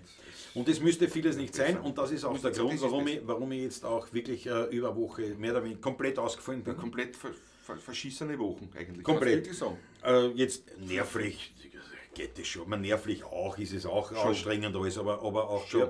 es ist auch in vielerlei also ich habe nichts anderes zu tun und so weiter und so fort, als da um Dinge sich zu kümmern, was eigentlich die machen sollten. Und wirklich um auf sowas zu schauen, kann ich machen, Gott sei Dank. Warum? Weil wir halt selbstständig sind und weil wir jetzt gerade nicht viel spielen. Wir haben zweimal gespielt jetzt Gott die sei Woche. Dank nicht, ja. Das ist gegangen. Nichtsdestotrotz sind andere Dinge laufen sehr gut für nächstes Jahr. Die Termine sind im Werden und im Laufen bereits in Alles rennt Ausmachen. gut. Das rennt alles wunderbar. Alles rennt gut. Das läuft alles weiter, was ich die Woche schon alles, letzte Woche und die Wochen heute schon alles erledigt habe bezüglich für nächstes Jahr alles und was noch kommt, die Wochen. Das sind die positiven Dinge. Nein, es Sagen rennt wir alles das gut. einmal. Ich wollte nur einmal, Aber es gehört diesem schon Gesorn dazu. ein bisschen Platz machen. Das ist auch in Ordnung. Weil ich so sage, finde und das ist nämlich genau richtig in diese Zeit reingekommen, wo man eben gesagt, das wird alles viel, das ist alles ein Wahnsinn. Ja, da kommen so Sachen dran. Also wirklich, ich bin heilfroh, wenn ich nicht mehr wöchentlich mich um den Podcast, den lassen wir jetzt einfach ruhen, und um die Pavlatsch, um dieses Drumherum kümmern muss, sondern wir können spülen, wir können spülen, ja. machen, wir können auch was anderes, ist wurscht, wir haben wieder ein bisschen wir Luft. können wieder Videos produzieren, was uns Spaß macht. Das ist der und Punkt. so weiter und so fort. Weißt? Also die Wahrscheinlichkeit ist hoch, dass es eher sogar mehr Content geben Es wird. wird mehr geben wahrscheinlich, aber es gibt halt die Pavlatschen nur mehr einmal im Monat, aber der Content wird nicht weniger werden wahrscheinlich. Genau. Vielleicht sogar, vermutlich sogar. Wahrscheinlich sogar, na, ziemlich sicher Es sogar mehr. fällt, uns, Halt, ja. es fällt uns wieder mehr andere Dinge einfach ein. Ja, Das und ist- Ideen haben wir auch viel. Also haben das wir wird dann noch umgesetzt. Und es ist ja so, dass mit der Pavlatschen, da haben wir diesen einen Livestream, und wie man gesagt hat, Entschuldige, das ist ja unser Kanal, wir sind ja die Chefs, wir sind ja niemandem Rechenschaft schuldig, außer euch als Außer euch, Zuschauer ja. natürlich. Aber haben wir gesagt, und wenn wir Lust und Laune haben, machen wir einfach einen Livestream dazwischen, wenn es uns so unbedingt Gaude macht. Oder wir machen eine, weiß ich nicht, Podcast-Folge, keine Ahnung was. Also es ist ja eigentlich so, dass wir das schlicht und einfach nicht mehr so ernst nehmen wollen, oder streng, sagen wir es so. Jetzt haben wir so streng. Ernst Ja. nehmen wir die Sachen alle, ernst nehmen wir schon. aber nicht so streng, ja. Und es wird weiterhin professionell bleiben, aber Absolut. wir fahren das einfach ein bisschen ab. Und wir wollen wieder mehr Musik machen und das bringt es, weil dann hast du einen Monat Zeit und dann werden wir da zumindest ein bisschen zusammenbringen. Das glaube ich Bis zur doch. nächsten Ne? Pavlatsch. Das glaube ich doch. Am nächsten. Nicht? Wann nicht mehr. Wann nicht das mehr. ist der Plan, das ist der Hintergedanke. Genau. Und das ist alles schön zusammengekommen, dass es alles passt hat, weil der Urgedanke war der Patrick hat das Kreuz verrissen, Ich leide heute noch ein bisschen, aber es geht schon wieder. oder Nervei zwickt. Nerv eigentlich, erzählt, ja. Und ich bin gesessen in der Klause, wo wir die Pavlatschen hätten machen sollen. Ja, Hab genau. natürlich gleich wieder eingekauft gehabt, alles zum Einhaben, nicht für uns und so. Das da mag und nur haben. Und jetzt bin ich da gesessen, Patrick kann nicht kommen. Morgen ist es. Ich habe nicht einmal eine Kontragitarre da, weil die hat aufgrund meiner OP unter der Patrick. Ist sie bei mir, da ich sie transportiert habe, jetzt die Zeit noch logisch, ne? Aber der Alter, jetzt ist Solo wieder mit Ding und war aber eh nicht gegangen, weil mittlerweile hat sie mein Munkelein die Fersen in Wien gebrochen und musste dann sowieso einer, deswegen haben wir sie dann auch angesagt. Also es ist einfach gerade viel zusammengekommen und wir haben gesagt, gut, Das ist ein Zeichen, absolut, ja. Ja, genau. Ja, ist wirklich, absolut, ja. Und noch einmal, seid euch sicher, nicht, es ist kein Rückzug au contraire, es ist nur der Live-Aufwand, den werden wir jetzt massiv weniger betreiben. Genau. Würde mich freuen, was ihr was dazu sagt, wie ihr das seht, was ihr für Anregungen habt, was euch wünschen tät, Was man sonst wie machen das soll. neu machen, wie wir Was es soll neu man machen tun? sollten und so weiter. Das war halt leibend auf euren Input, sind wir ja schon gespannt. Weil wir machen es ja in Wahrheit ja wegen euch, nicht? Also wir machen es wegen uns, weil es uns taugt, aber wegen euch, weil es uns dann taugt, weil es wer hört, nicht? Ihr wisst, was ich meine. Also wäre wirklich wichtig für uns zu wissen, was ihr sagt. Ja. Schau, Hannes Spießlein ist eh schon mit der Welt. Was ist los? Hat der Patrick das Bier vergessen? Ja, da hat es keinen Sinn, weil der Patrick Da hat es hat keinen ein Sinn, Auto das müssen wir machen, wenn wir in der Klause sind oder bei mir sind. Das holen wir Und das bei holen wir Patricks. bald jetzt nach. Ja. Ja. Ja. So, ich schaue jetzt noch nach, was wir da haben. Was haben wir da? Vielleicht kommt die Zeit, wenn die Schrammen abblasen sind. Ja, das werden wir dann zum Beispiel. Es sind so viele Lieder. Sind so viele Lieder, ja, genau. Ja, das ist ja. So ist eine Farbe am Mittwoch Geburtstag. Ja, da werden wir schon was machen. Ja. Was haben wir da? Wo bin ich denn da? Wo bin ich denn da? Ihr braucht euch nicht entschuldigen, sagt der Spaziergang. Ich habe bis jetzt einen Marathon von Auftritten seit der Pandemie geleistet. Ja, weil du sagst, Marathon der Auftritte, danke dir dafür. Weißt du, was wirklich dazugekommen ist? Sag ich jetzt einmal im letzten 3-4 Jahren. Wir spielen wirklich viel mehr. Also jetzt auch analog. Also es ist wirklich unsere Karriere, muss ich auf Holz klopfen, hat wirklich einen Booster gekriegt sozusagen und wir spielen einfach viel mehr. Das ist auch dazugekommen, was leibend ist, was das Ding, aber was sich dann nochmal alles reduziert. Ne? Ja. Ja, genau. Das höre ich überall in Wien, seit ich 2003 anfing. Parteibuch und so weiter, ob Gesundheit, ob Musik. Ja, ist überall gleich, ist überall das Gleiche. So, ich bin da erst, ist es noch, ja. Ja, der Raffi, schau, Pawlatschen, bin seit 2020 Richtig. dabei. Raffi ist jetzt ja, genau. Du musst dir vorstellen, 5 Jahre ist ja Wahnsinn, oder? Wahnsinn. Ja. Irre, oder? Der Ackerl schreibt Videoproduktion. Oh. Ja, aber wir werden auch viele Spontanvideos machen dann wieder für uns. Das kommt auch noch dazu. Aber Ackerl, das ist auch was Eigenes noch dann, ja. Was? Für den einmal im Monat okay, da pfeife ich dann auf Jazz. Jawohl, Ja. Das werden wir dann gleich spielen. Das war jetzt ein Wink, gell? Das war ein Wink, ein kleiner. Ja, das stimmt. Ja. Das sollten wir uns vorbereiten, was alles war in den letzten Ja, genau. Das werde ich auch machen. Ich werde Ja. das zusammenschreiben. Ich hoffe, der Badi, Ich mach das, ich schreibe das zusammen. Dann passt das schon. Schau, Uschi Baller, Munkelein ist dabei. Grüß dich, Danke Uschi, für Herz. servus. Ja, na gut, aber da muss ich jetzt ordentlich reinfahren. Da muss ich ordentlich reinfahren, eine rote Achteln für mein Munkelein. Also später schaut's zu, schau. Der Uschi, das freut mich. Busserl. Jawohl. Ja, ihr müsst das so machen, wie ihr das wollt. Wichtig ist, dass ihr Spaß habt. Naja, ihr sollt schon. Gut, ihr sollt auch einen Spaß haben, oder? Aber es stimmt schon, es ist natürlich, es verliert dann, weil es wird dann immer mehr Pflichtprogramm und das soll es halt auch nicht sein. Ach genau, das ist nämlich nicht unsere Stärke. Es ist einfach so. Ja. Ich hätte nie gedacht, dass die Pawlatschen nach den Lockdowns überhaupt weitergezogen wird. Ja, ja, das hat sich schon sehr, ich würde sagen, finde es vollkommen richtig, wie ihr in Zukunft das handhaben wollt. Wir werden es erfahren, wie, wo und wann, was ist und schon sind wir dabei, Susanne Moser. Danke dir. Wie gesagt, jeden ersten Montag im Monat sind wir da, auf jeden Fall. Und da steht ein erfolgreicher Musiker, der Emi. Servus! Die Pawlatschen wird fehlen, aber solange ihr vergleichbar aktiv bleibt, werdet ihr den Zuhörern weiterhin ganz viel Wert mit eurer Musik stiften. Dafür gibt es Danke zu sagen, ihr macht das top. Danke Und danke dir, und Danke es wird ja dafür. nicht weniger Content, wird es nicht im Endeffekt werden. Es wird ja die Pawlatschen wird zurückfahren. Genau, der Livestream selber. Der Livestream selber. Vorerst. Wir wissen ja, weißt du, Wer weiß, was passiert. Der Bartek und ich haben uns so angeschaut und gesagt, weißt du was, eigentlich haben wir uns selbst Regeln auferlegt, die natürlich Social Media technisch so halt gängig sind, aber man sagt eigentlich, wem interessiert, das ist unser Kanal, wir machen das, wie wir das glauben. Und So ist wir es. können einmal eine zweite Pawlatsch machen, ich meine, einen im Monat machen wir, also Eigentlich der ist erste das- Montag ja, im so Monat ist ist es, grundsätzlich schon reserviert dafür jetzt. Aber das du musst ja nicht gleich mal ein Format ausfahren auf ewig, sondern halt dann irgendwann Und irgendwann, wenn es wieder wann was machen wir passt, wieder was. Machen wir einen Sonntag einen Frühstück. Frühstück zum Beispiel, oder was? Online. Ja? Genau.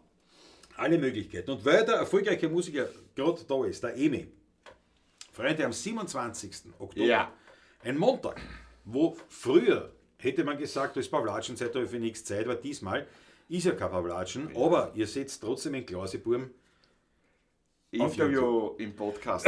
Der Podcast geht online am 27. Oktober mit dem Emi, der erfolgreiche Musiker. Ihr könnt jetzt schon reinschauen. Bei ihm findet man das schon. Habe ich schon getan. Ja, und da könnt ihr den Trailer dazu anschauen. Ich habe mich auch gehabt. Großartig. Ja, hervorragend. Man merkt, dass die Aufnahme im Sommer war, weil Hawaii-Hemd Das auch. Hawaii ist auch spitze natürlich. Vom Feinsten. Naja, natürlich. Aber schaut rein, das wird echt leid. Ich werde euch noch erinnern, und es ist eine Collaboration, heißt es da, glaube ich, auf YouTube. Das heißt, es müsst sogar über unseren 16 Kanal dann eben auch live sein. Und es ist eben eine Premiere. Ja, das heißt, es ist zwar kein Livestream, aber eine Premiere, das heißt, es gibt den Chat. So wie wir das gemacht haben, auch mit zu Weihnachten. Genau. Bereits, vor Jahren. Richtig. In der Zwischenzeit, ja. Und so werden wir auch dabei sein. Also Ich bin auf jeden Fall im Chat auch Ja, dabei. Na, der Emi auch. selbstverständlich, ja. Und er hat das extra gemacht jetzt da wegen uns am Montag, weil eigentlich ist die Veröffentlichung immer am Mittwoch, Mittwoch, ja. 20.15 Uhr. Jetzt ist es am Mittwoch, den 27. Montag, Montag 27. 27.10. Genau. 20.15 Uhr. Und wir sind auch im Chat live dabei. Und Ja, freilich. das mich freuen. Natürlich. Weil es ein bisschen reinschaut. Das war schon eine super Geschichte. Weltklasse auf jeden Fall. Also der Trailer ist, es hat mir selber echt taugt. Na, gefällt mir. Bravo, Emi. Wirklich. Absolut. Oder an dein Team, wer auch immer das gemacht hat. Grenzgenial. Wirklich. Und das ist zum Beispiel auch etwas, wo ich mir gedacht habe, ja, wenn ich ein paar Latschen habe im Monat, kann ich das natürlich ganz anders auch wiederum verwursten. Ja, Man können viel leibende mehr Szenen daraus leibende rausholen. Szenen, da kann man wirklich durchschauen, das einmal alles, aber es geht nicht für wöchentlich die ganze Pavlatschen einmal durchackern, geht sie nicht aus. Das kann nicht mal der Acker. Nicht einmal der Acker. Ja. Was sagt der Paul Hartmann? Ich finde es schade, aber klar in der momentanen Situation sehr verständlich. Gute Besserung für Munkelein und Patrick. Wenn ich online helfen kann, gib Bescheid. Ja, du hilfst uns eh schon. Du hilfst viel. uns super. Paul. Danke, und ich habe Paul, dir ja. geschrieben, kommt noch die Info. Tom Turbo, noch eine Empfehlung. Wenn euch mal ganz fad sein sollte, ein Video Best of Pavlatschen. Ja, Aber das haben wir bei dem Problem, nämlich, was wir bring jetzt ich nie gerade zusammen. anschauen, das bringen wir nicht zusammen. Ich habe mir gedacht, wie viele Stunden wir das durchschauen müssen. Und bis wir das zusammen haben dann und was wirklich reinkommt, das sind Wochen. Naja, überleg einmal, Wie jetzt viele haben wir- Stunden haben wir? mit der Woche 2 Stunden, sagen wir mal. Nicht plus Nee, ist ja wurscht. Wo sagen wir jetzt? 290. 291, 292, ne? Haben wir jetzt die Folge. Sagen wir ganz grob rechnen, sind das 600 Ja. Stunden. Also eben genau das ist es, was ich meine. Wenn wir jetzt sind mehr Stunden, weil wir haben etliche Pavlatschen, die weitaus länger dauert Ja. haben, sind das ist Aber Tom Turbo, diese Idee ist natürlich Weltklasse. Weltklasse. im Die Prinzip. hatte ich auch schon ein paar Mal. Das Ja, ist so, haben dann wir habe ich schon- mir auch schon haben wir besprochen diese schon. Fülle an Content, was da ist. Nicht? Da hab ich gesagt, wie soll ich denn das machen? So. Schaut aber was auch die Achtel für mein Munkelein. Weltklasse, danke vielmals. Jetzt spielen wir gleich wieder was. Aber mal pfeifen auf Ja, das machen wir. Es gibt auch den 16er beim Club, ja, den Fanclub gibt es auch. Super Idee, so bleibt es frisch. Ganz genau, Rafa. Ja, das ist richtig. Ja, Da trinke ich drauf. Apropos frisch. frisch, den trinke ich auch. Auf euch, meine Lieben. Und Was auf du uns alle.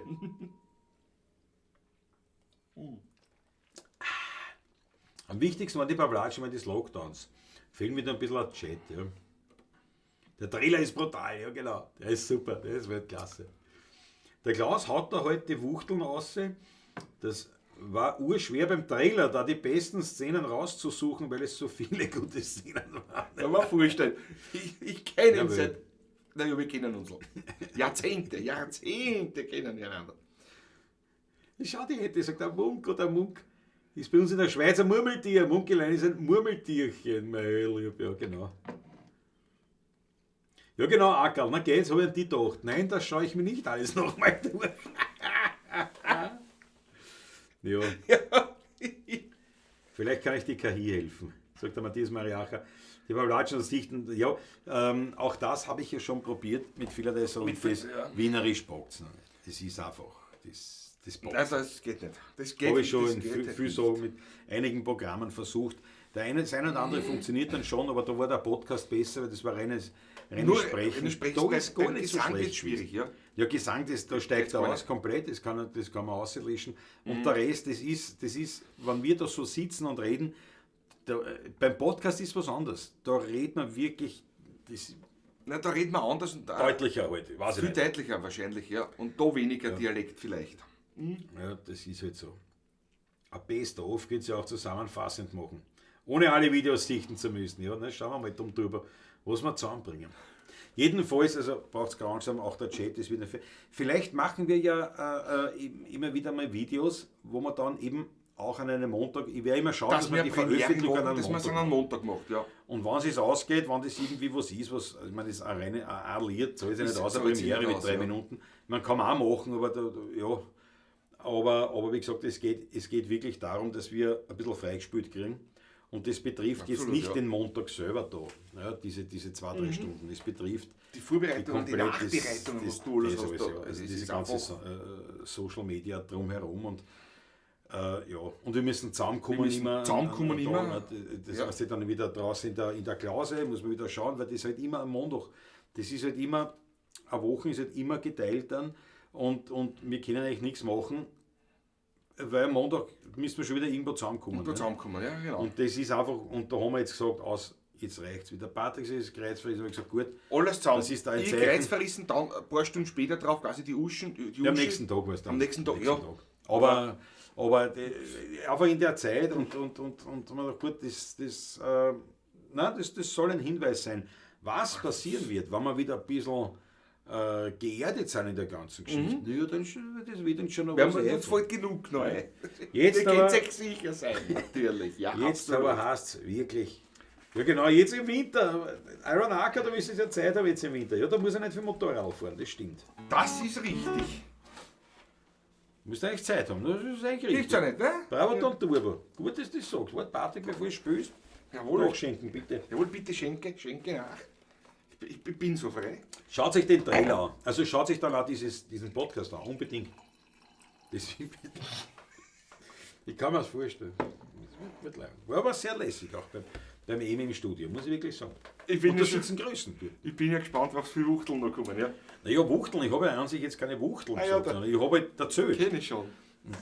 Es sehr empfinden halt manche dann das eine oder andere als Wuchteln. Als humoristische Einlage Ja, ja. fast. Nicht? Ist Ich ja meine, mal gut so. Ich tät mir jetzt schon schwer Wuchteln reißen über Kliniken und dieses System, weil da bin ich wirklich jetzt schon so heiß, Ja. dass ich mir denke, na, die haben sich den Humor nicht verdient. Ja? Aber wenn ich da wieder ein bisschen abstand, dann gang es Dann geht's schon wieder. Na, schauen wir mal. Ackerl Block da ist ein Wahnsinn. Tja, Was war, Entschuldige, Raffi, was Ausgabe mit dem Bitte war gut. Weiß ich nicht, was du meinst. Bitte nochmal zu formulieren, was du genau meinst. Weiß ich nicht, was du da, ja. Einmal im Monat. ja. Reißen wir mal.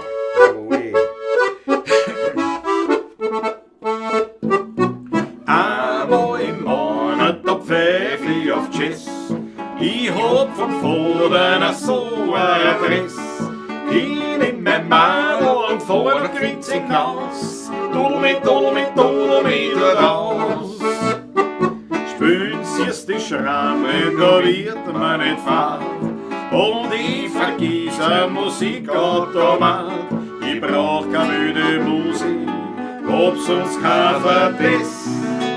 Einmal im Monat, da pfeif ich auf Tschüss. Und dann tudeli, und dann tudeli, dann tudeli mich aus. Gestern hat mein Vater gesagt, Bub, heute gehst mit mir. Da gibt's gar kein Widerreden, wenn ich zum Wein die vier. Dort hat mir den Schramm gelauscht, wir waren für alles verloren. Und vom Wiener Lied berauscht, hab ich meinem Vater schon. Einmal im Monat, da pfeif ich auf Tschüss. Ich hab vom Vater so ein Adress. Ich nehm mein Madel und fahr nach Grinzing hinaus. Tudeli, tut aus. Spülen siehst die Schrammen, da wird man nicht fad. Und ich vergiss ein Musikautomat. Ich brauch keine müde Musik, hab sonst kein Verbiss. Einmal im Monat, da pfeif ich auf Tschüss. Und dann tudeli, dann tudeli, und dann tudeli mich aus. Jawohl, 15 schöne Nummer. Wunderbar gespielt, Herr Kollege. Ich da kann ich noch zurückgehen.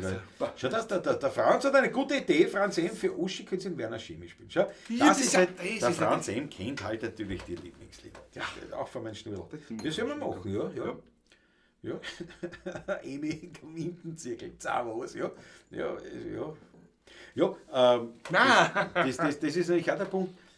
Emi, jetzt war ja dann, jetzt gangen sie das aus, dann wieder montags, dass sie auf diesen Stammtisch kommt zum Beispiel. Zum Beispiel. Also ja. wir. Du musst damit Bescheid geben, dass was wir du wieder dabei dabei bist. wenn du auch dabei bist, ja. Das ist wie im Kehen. Ne? Was haben wir da? Ihr könnt ja dann auf Pavlatschen dann Tour machen. Kann man auch mal machen. Ja, wie gesagt, also es ist jetzt nicht so, dass wir sagen, wir machen weniger, weil wir wollen nicht mehr das sagen. Wir machen weniger, weil wir können nicht mehr. Das ist so, ja. Nicht, wenn wir nicht wollen. Ja, also das heißt, wir fahren zurück, dann uns wieder ordnen. Jetzt schauen wir mal, dass auch privat jetzt alles wieder ein bisschen in Ordnung Ja, kommt. genau. Und das die OP-Wunde und Oschi und so, das ist natürlich, das kommen ja viele Sachen zusammen.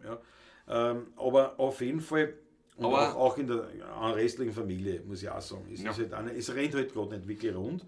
Und das ist einfach sehr, sehr, sehr, und jetzt sagen wir, pass auf, ich reduziere. Jetzt hat der Klaus das Ganze, was ich vor 3 Jahren Ja, gehabt stimmt, habe, so ungefähr, kann man das sagen. ist- Nicht? ja. Nicht? Das ist so, ja, wo die ganze Familie momentan marod auch noch war. Ja, Ja, das war, gut, du hast es schlimmer gehabt. Aber es ist... ja. Aber ist ja wurscht, ja. Es ist natürlich jetzt einfach viel und es ist alles auch kein Problem, aber wir haben gesagt, nein, es ist ja wurscht, wir können das ja machen. Wir spielen deswegen nicht, wir spielen nicht nur. Wir fahren ein bisschen runter und schauen einmal, was wir aus dieser Ruhe, die sich da ergibt. Was wir da rausholen jetzt Also, nämlich, also, künstlerisch vor allem, wirklich richtig. um die Kunst, der Kunst willen. Ja, siehst du, das Bankerl im Wald liegt ewig, wir sind nicht wir sind dazugekommen. kein einziges Mal sind wir zusammengekommen, Wir sind nicht dazugekommen. die letzten 3 Monate. Das ist einfach ein Wahnsinn, weißt du? Und das sind nicht wir, ne? Das geht nicht. Und darum, aber ihr könnt sicher sein. Wir sind nie privat zusammengekommen zu einer Probe oder zum einfach spielen oder einfach nur so, dass wir einfach, das weißt du was, wir treffen uns immer die Instrumente mit, trinken ein paar Achteln Wein einfach, das ist seit Monaten nicht mehr gewesen. Und das ist furchtbar. Länger. Ja, länger. Das ist seit Länger. schon fast. Länger. Aber es ist halt, da haben wir es irgendwie noch ein bisschen kompensieren können. Aber jetzt ist wirklich, jetzt Aber haben wir gesagt, das- nein, das- weil das ist ja das, was das- uns ausmacht. Unsere Gespräche, was dann für die, oder spontan Improvisationen, und aus denen dann Lieder entstehen und so weiter, was wir gemacht haben, ich meine, das fehlt alles, weißt du. Oder Klaus hat ein Lied geschrieben, wir spielen es, und der spielt mir es vor, sagt, spügle mit. Warte, schreibt er die Akkorde gar auf, geht schon, macht ein Lied geschwind, schreibt mit, warte, ich sag das auch, schreibt das so auf. Und ich habe schon Ideen dabei gehabt, da brauchen wir vielleicht so ein Vorspiel, machen wir das. Und das fehlt alles, weißt du, das möchte man wieder machen, einfach. Weißt du. Das- Und das ist ja unsere Kernkompetenz, wie man so schön sagt. Und auf das freuen wir uns. Es war schon, wie wir das besprochen haben und wie wir das so gesagt haben, so. Weil da haben wir was haben wir gemacht? Ein FaceTime-Meeting. Also wir haben uns ja nicht einmal, wann hätten wir uns Wann hätten wir treffen uns sollen? treffen Patrick sollen, ist mit Gerät, Daheim, ja, machen wir gleich, ja, in einer Minute geht schon. Also wie gesagt, wir treffen uns, wir müssen es besprechen. Und es war wirklich so, dass wir beide dann auch am Anfang war das total unangenehm. Wir dachten, okay, das haben wir uns jetzt aufgebaut, das haben wir gemacht, das ist irgendwie 291 Sendungen. Ich habe es ja gar nicht gesehen eigentlich noch. Du bist ja gleich so, du hast immer was, aber die Pavlatschis hast du Ja, du bist das immer auch noch. irgendwelche Leiden, so gröbere. Was, wieso, warum? Das ist alles zu viel. Das ist einfach zu viel. Dann ist das mit...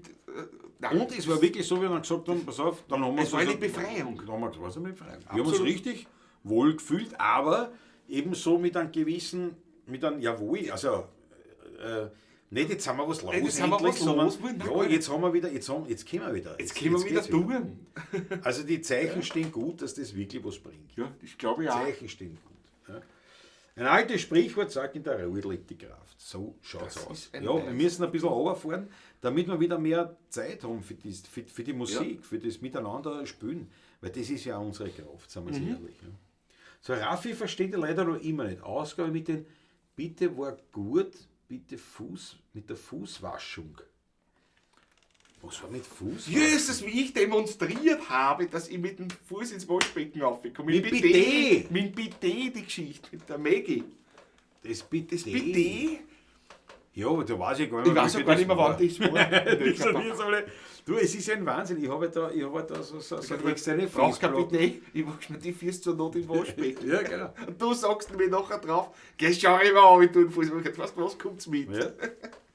Nein, aber es ist wirklich so, dass ich habe, ich meine, ist ja wurscht, es sind über 290 Sendungen Ja. auf Festplatten. Alter, das Das ist für einen eigenen Archivar. Nein, in Wahrheit kann ich es löschen. Ja, Aber weil das was ist auch brauche ich denn noch? Nicht? Das findest du nicht mehr. Das muss man echt sagen. Ja, das war die Maggie, ja genau. Ja, das ja, war ich. ja. Schon die Austria ist am Start, Christi Gott, jawohl. Servus. So, jetzt haben wir gesagt, für meinen Mund gelernt, aber bitte vergesst nicht, stolz auf euch zu sein. Ihr habt das Wienerlied ins Internet gebracht. Mission accomplished. Pause verdient. Das war lieb. Das ist lieb. Der erfolgreiche Musiker, siehst du, der Emi, da muss ich einen Schluck nehmen, Danke. weil es mich rührt. Lieber Emil, danke. Danke. Sehr zum Und wer Wohle. gesagt hat, stolz auf euch sein, stolz auf dich. Stolz auf dich, mein Lieber, ja. Passt, bravo. Gut, klasse. Nein, es ist und wir machen ja weiter. Wir machen ja weiter. Es ist ja nur die Pavlatschen nicht da. Also einmal im Monat halt nur mehr da. Nicht mehr monatlich. Und, Ja. also nicht mehr wöchentlich, sondern monatlich jetzt da. Ne? Ja. So, jetzt fürs Munkelein. Werner Werner Scheme auf Wunsch von Franz M. Jawohl, für mein Schnurr. mach mal.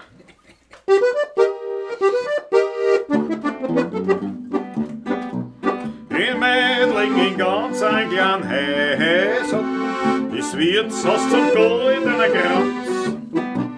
Ein heimliches Alte wie ein Bäsel, dort gibt es kein Fernsehen, kein Pflanz. Es heißt, dass die gemütliche Werner vom heutigen Tanz nichts versteht. Und dort kann ein Tanzen wir jetzt lernen, nur Werner ist ja doch auch noch blind. Beim Wirt zum goldenen Kranzel tanzt man moderner Tanzel. Was kennen die alten Leute, uns passt die neue Zeit. Man ist im 7. Himmel, tanzt man den neuen Schimmel. Der ist, das ist kein Pflanz, aus alten Tanz.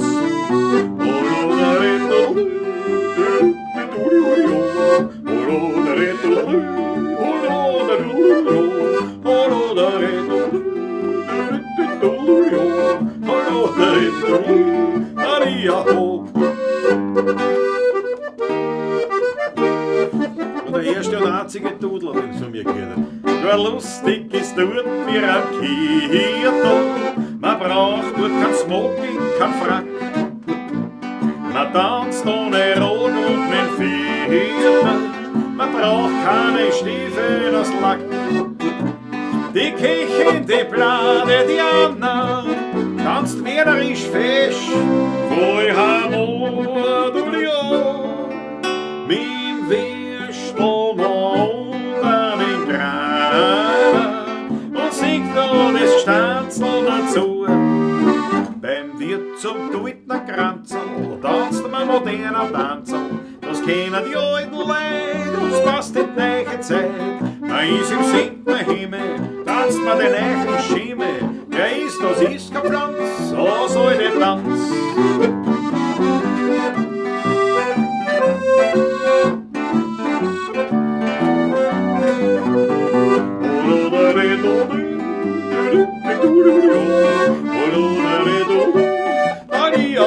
Hallo! Rudolf Kronecker in den 1920er Jahren, der Werner Schimi. Jawohl. Und warum ich jetzt Großartige dudelt Nummer, habe, ja. ist, weil ich gehört habe, das ist die nächste Uli, Empfehlung, die ich Uli, anbringen Uli. möchte. Du hast aber gut dudelt, muss ich das sagen. Jetzt. Naja, ich weiß Das ist ja ausbaufähig, muss ich Ja, da muss ich mal schauen, wie es geht. Ich habe keine Ahnung, was ich da tun soll. Aber Aber es nichts ist- drauf losdrücken, was glaubst du, was der Nagelkorn Naja, gemacht hat? aber ich will schon, dass noch was ging. Aber warum ich auf das gekommen bin, ist, Ja. weil eben Radio Wernerisch. Und ich glaube, es heißt Radio Wernerisch, oder? Alt-Werner oder Ur-Werner oder wie heißt das? Radio? Ja, ich glaube Radio. Ich glaube, Radio Wernerisch, ja. Jetzt hast du durcheinander gebracht. Sonst müsst ihr nachschauen auf Radio Wienerlied.at. Findest das, da gibt es das auf DAB+. Das ist DAB+, diese, ja, sag ich das mal, ist diese Internetradio-Möglichkeit. Haben die meisten Autos, also zum Beispiel das Auto von meinem Schatzl hat das noch, und jetzt bin ich ein paar Mal mit ihm gefahren. Meiner hat das nicht, meiner hat nur ein CD-Deck immerhin, ne? Kein Kassettendeck, sondern ein CD-Deck. Das ist schon eine Verbesserung. Der letzte Mal Ranger hat gehabt, das Kassettendeck. Der Ranger hat es noch gehabt, ja. Ja, genau. aber das war Der vorletzte. Leider unterm Arsch weggeraucht. vorletzte, ja. Auf jeden Fall, hat meiner überhaupt ein CD-Deck? Oh ja, ich glaube. Hast du das? Ich habe keins. Der vorherige, oder? Nein, Mein der hat auch meiner ein hat CD. Ich glaube schon. Meiner Ich weiß gar Bei nicht. mir ist nichts mehr. Ne? Ich glaube aber schon. Ich glaube, ist ja wurscht, ist ja nicht so tragisch. Aber auf jeden Fall habe ich mir gedacht, da kann ich jetzt einmal schauen, dieser Radio. Also Radio Wernerisch. Wie gesagt, schaut nach auf Radio Wienerlied, ich glaube zusammengeschrieben, oder wie auch immer, googelt halt Radio Wienerlied. Ja. .at und da ist dann gibt es eben dieses Radio Wernerisch, wo man das finden kann oder wie das halt rennt oder wie es genau heißt. Und die spielen Wienerlieder aus der gesamten Bandbreite. Von Alles, ganz alten- alles, was es nur, alles, was es es wirklich gegeben hat. was irgendwie einfällt. Von Operetten, dann von Ja, das ist also Wiener dazu- Lieder, Operetten und Austropop. Austropop, ja. Und es ist ein bisschen eine wilde Mischung. Also ich finde es nicht sehr gelungen, weil es einfach, weil es keine Stimmung für mich, jetzt ist gut, weil entweder, ja, ist ja wurscht, aber es ist sehr leibend. Also ich habe das schon, weil ich mit dem Auto gefahren bin von meinem Onkel, da habe ich mir das reingezogen. Und da war unter anderem, kam dann eine Ausgabe dieses Liedes auf einer Shellac von der Mali Nagel gesungen. Und da hat es ihm dudelt. Und jetzt, das ist eine Welt, nicht Mali Nagel, das ist so ein Brauchen wir nicht, das brauchen wir nicht reden. Das brauchen wir überhaupt nicht diskutieren. Aber ich habe das gehört und Großer gedacht, Fan, ja. das mache ich auch. Und das ist rausgekommen. Also schauen wir mal. Das ist ein Wahnsinn, ja. Eine alte Shellac-Aufnahme aus den 20er Jahren nämlich noch. Ist das. Ja, ich kenne diese Aufnahme. Ja, ja. Ja, dann ist das. Die ist wichtig, die ist ehrlich. Also absolut leibend natürlich. Ja. Ja. Er macht den Rudi Konkurrenz. Naja, ich weiß nicht. Ja, aber die Renate sagt, Renate, kannst du doch jodeln. Nein, jodeln ist es nicht. Jodeln kann ich leichter. Also jodeln kann ich leichter, aber dudeln ist halt nicht jodeln. Das ist was anderes. Und man muss aufpassen. Ja. Meiner Meinung nach, wenn ich schon Ja. beim Wiener Lied dudel, dann muss es auch dudeln Da muss sein. dudeln Dann sein, darf nicht es jodeln nicht sein. jodeln sein. Ja. Das ist für mich ganz wichtig. Vieles, Das vieles, ist also eine Mindset-Geschichte. Das stimmt aber schon. Ja, bin ich ganz bei dir. Ja. Aber es ist natürlich, also das Wiener Jodeln natürlich, ist klar, ja. Die Uschi, schau, danke. Der Uschi, Jawohl. bitteschön. Bitte gerne. Ja. Red mit der Agnes, ja. Ich kenne nicht nur Dudler. Wenn ihr jetzt noch so gescheit seid und von den Nummern nur die ersten 50 Sekunden ins Netz stellt, dann verkauft ihr auch noch CDs. Glaubst du, Judy? Glaub nicht. Das glaube ich nicht. Glaube ich auch nicht. Das glaube ich nicht. Schau, der Georg Scheuer ist da. Guten Abend ins Jeme, heute Abschied von einer lieben Freundin. Oh weh. Und Strebersdorfer Institution, Ingenieur Johanna Eckert vom gleichnamigen Weinbau und Heurigen in Strebersdorf. Für Sie einen Wunsch. Eckert in Strebersdorf auch kenne ich. Da haben wir gespielt. Da haben wir gespielt beim Eckert. Ja. Beim Geburtstag von Paula. Ja, Vom Geburtstag Papa. von die Öl von Bei mir war immer der Schwiegereltern. Paula. Ja, der Paula. Ich habe ihn sehr geschätzt. Von den Schwiegereltern. Ja. Haben wir da gespielt mit Eckert. In Strebersdorf. Für Sie einen Wunsch. Ja, was für einen? Weingarten am Bieserberg. Ja, den spielen wir Ja, das passt selbstverständlich. natürlich Das passt natürlich genau, ja. Das spielen Ja, wir so. machen wir gern. Sehr gern. Ah, schau, die Mäge hilft. Man schreibt das Radio Wernerisch, also mit A. Weanerisch. Ja.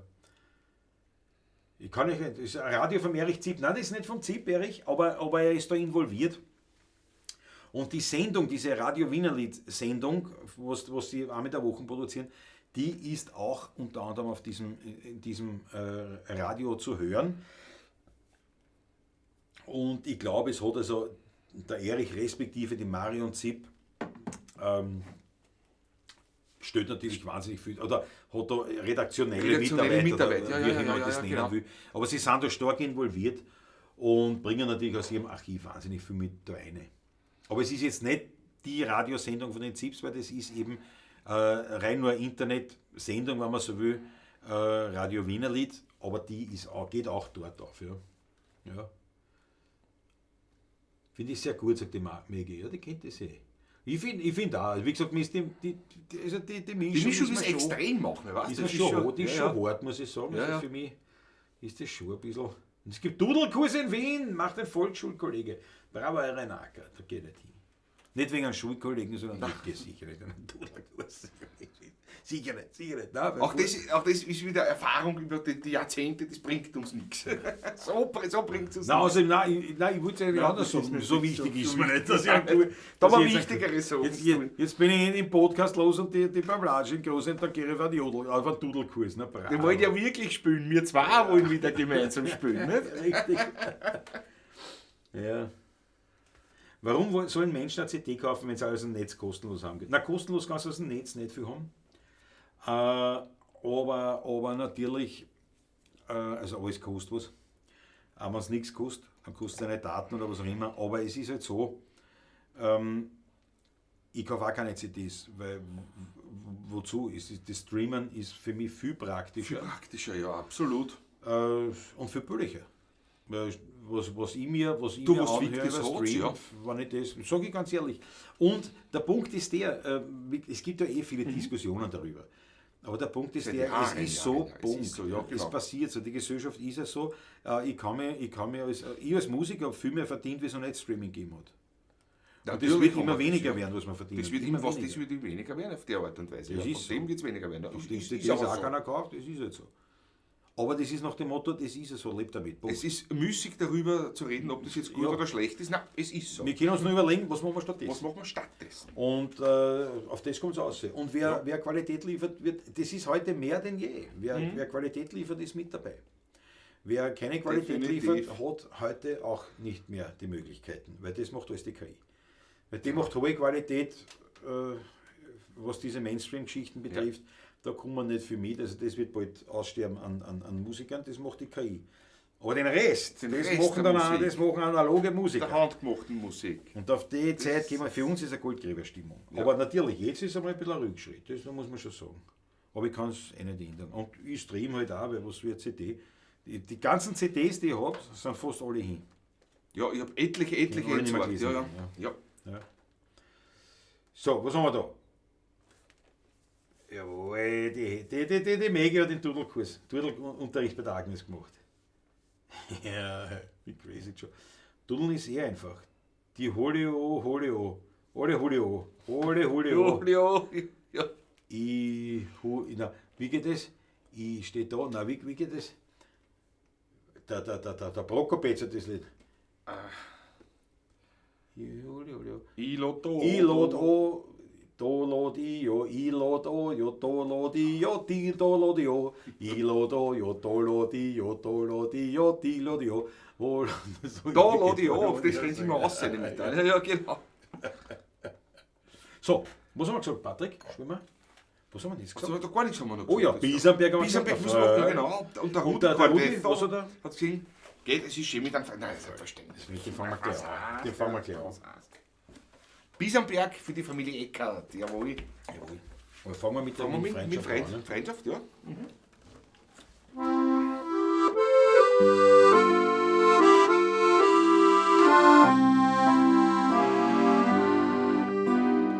Es ist schön, in der Freude zu werden. Er mit die Augen schauen und ehrlich sagen, ich hab dich gern. Du bist standen neben mir wie ein Baum. Und jeder war für den anderen sein daheim. 20 Schöne waren 10 mal 2. So wie es halt sein soll, bei 2 echte Haberer. Und der Himmel war ewig voll Stern. Es ist schön, mit einem Freund alt zu werden.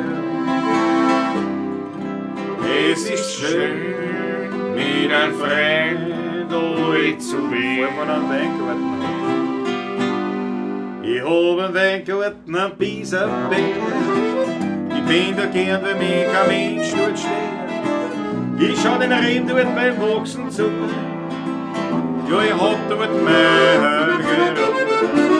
In meinem Weingarten am Biesenberg dreht sich Wälder recht und nicht verkehrt.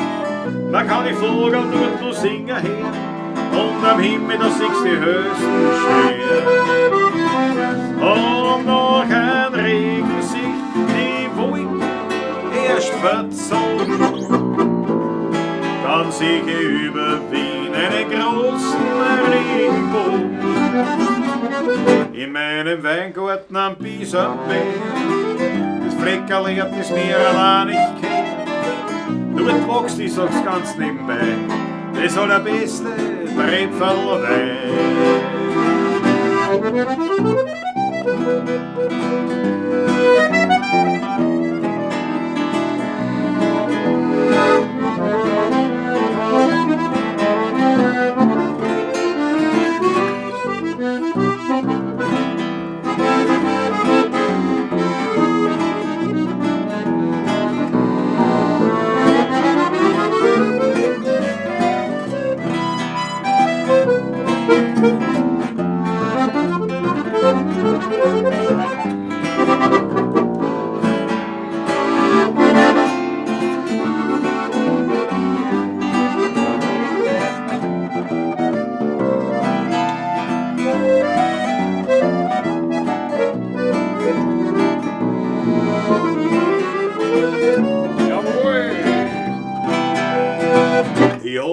Weingarten am Piesenberg. Ich bin dort gern, wenn mich kein Mensch dort steht. Ich schau den Rind dort beim Wachsen zu. Ja, ich hab dort meine Ruhe. In meinem Weingarten am Piesenberg. Transit wird noch recht und nicht verkehrt. Man kann die Vogel dort noch singen hören. Und am Himmel, da siehst du die höchsten Sterne. Und nach einem Regen sich die Wolken erst verzogen. Dann sehe ich über Wien einen großen Regenbogen. In meinem Weingarten am Piesenberg. Das Fleckerlehrt, das mir allein nicht kennt. Dort wächst, ich sag's ganz nebenbei, das allerbeste Treibfall Wein. Dort wächst, ich sag's ganz nebenbei, das allerbeste Treibfall Wein.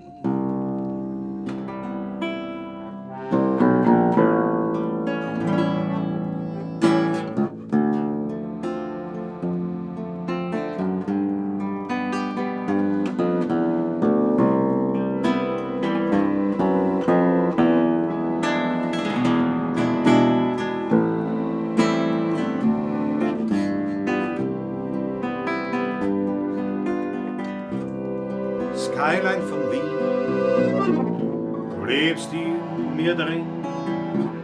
Es kann kommen, wer will, die macht keiner hin. Du beruhigst mich und du bist mir vertraut. Du bist mächtig, manchmal auch zerbrechlich. Skyline von Wien, du bist die schönste Wienerin. Den Neidern und Heuchlern hast du immer verziehen. Bin ich einmal fort, brauch ich kein Souvenir. Skyline von Wien, du lebst tief in mir.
Beim Oiserbach steht der alte Kraxen mit ein Schindeldach und die Fenster sind fest verschmiert mit Leim. Dort, wer's wissen will, bin ich daheim. Wer mich suchen will, braucht keine halbe Stunde, denn wie's Falsche geht, so kennt mich alles am Grund. Es gibt kein Madel, das nicht ist in mich verbrennt und den Sternglas ich dort nicht kennt.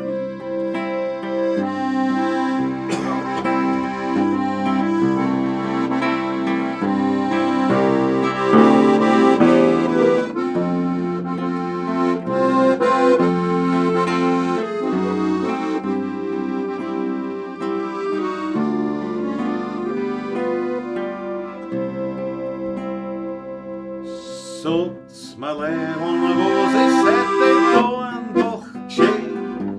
Über alles sein kann man so serena sehen. Keiner will dabei der Letzte sein. Wie scheint, da gibt's einen guten Wein. An jeden, den man fragt, die anvertraut und sagt, der da ein Bach vorne steht aus. Da bleibt doch kein Wein besser zu Haus. Da kommt's pünktlich zur Zeit.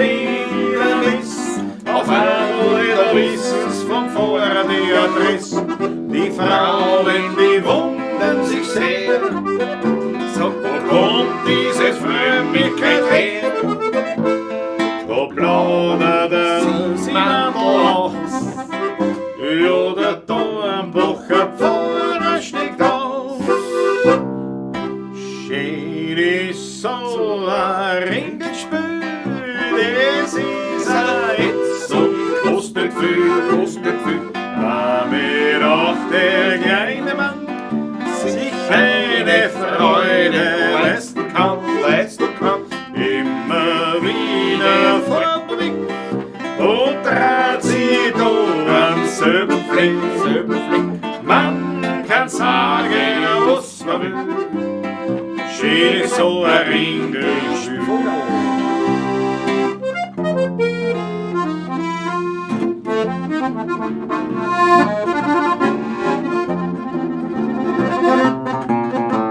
Ich sitz auf der Wiesn, ein Großhalme Möhr, die Bock sind zerrissen, ich find nix dabei. Ein Schmetterling fliegt mir und Nosen herum, ein Fink frisst ein Fliegen, aber ich pfeife nicht dran.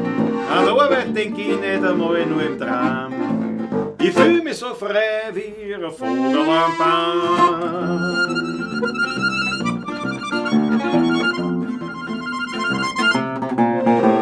Da kommt der schönste Erdl am Wald wieder her, ja, da spring ich vor Freude. Was brauch ich schon mehr? Zwei Eigeln schauen fest in die Meeren hinein.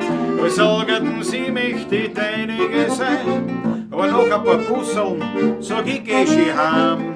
Ich bin lieber frei wie ein Vogel am Baum. Lass es zwitschern.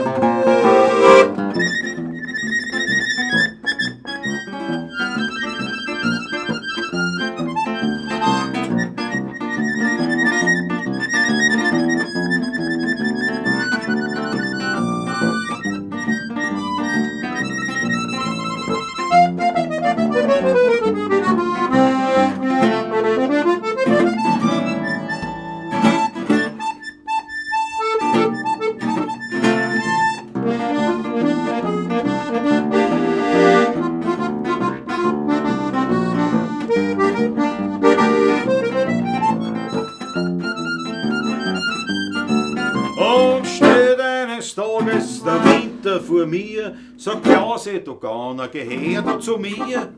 Dann mach ich noch einmal die Augen fest zu, sich wieder vor mir die schöne Natur, denn draußen im Grünen, da war ich daheim, da hab ich mich gefühlt wie ein Vogel am Baum. Am Nachschlag geht noch Reisen am Wald.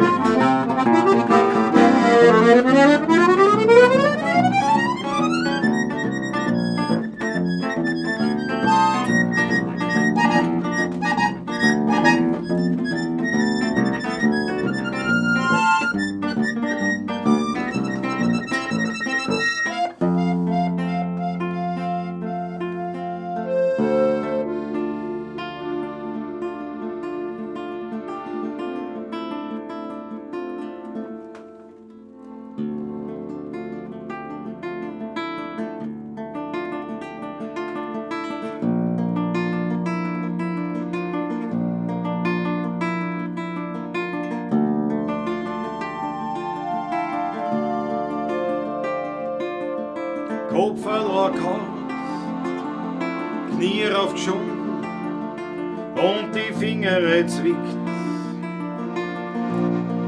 und aufgeschürfte Wunden.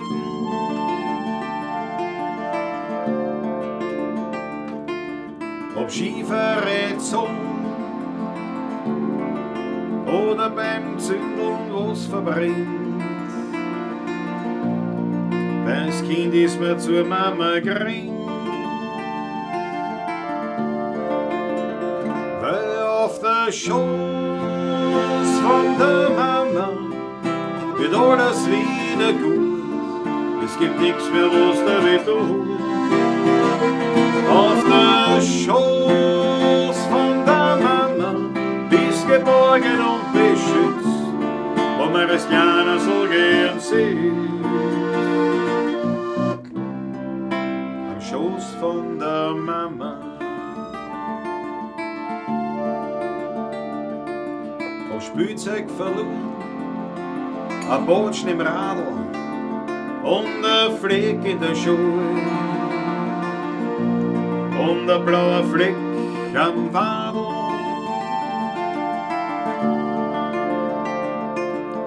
Ob weggeschossene Schein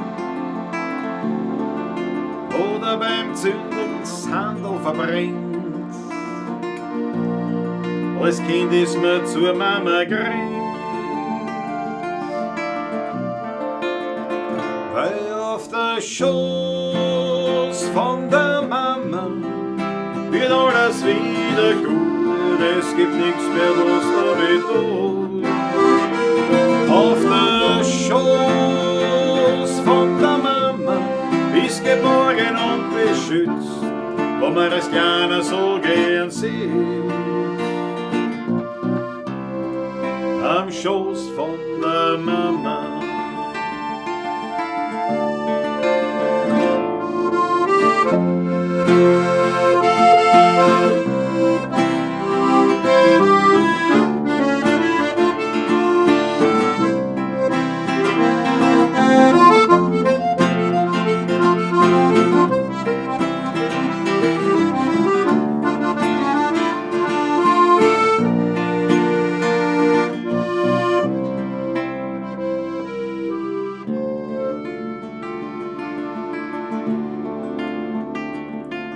Is verrückter möcht man das auch gern tun, man kommt zur Mama zu Haus,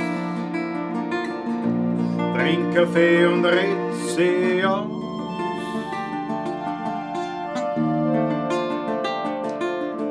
Drucken manche Uhren, die ja noch so schwer, bei der Mama nimmer mehr. Weil du legst den Kopf auf den Schoß von der Mama, dann ist alles wieder gut. Es gibt nichts mehr, was dir weh tut. Auf der Schoß von der Mama bist geborgen und beschützt, wo man es gerne so gern sieht. Am Schoß von der Mama.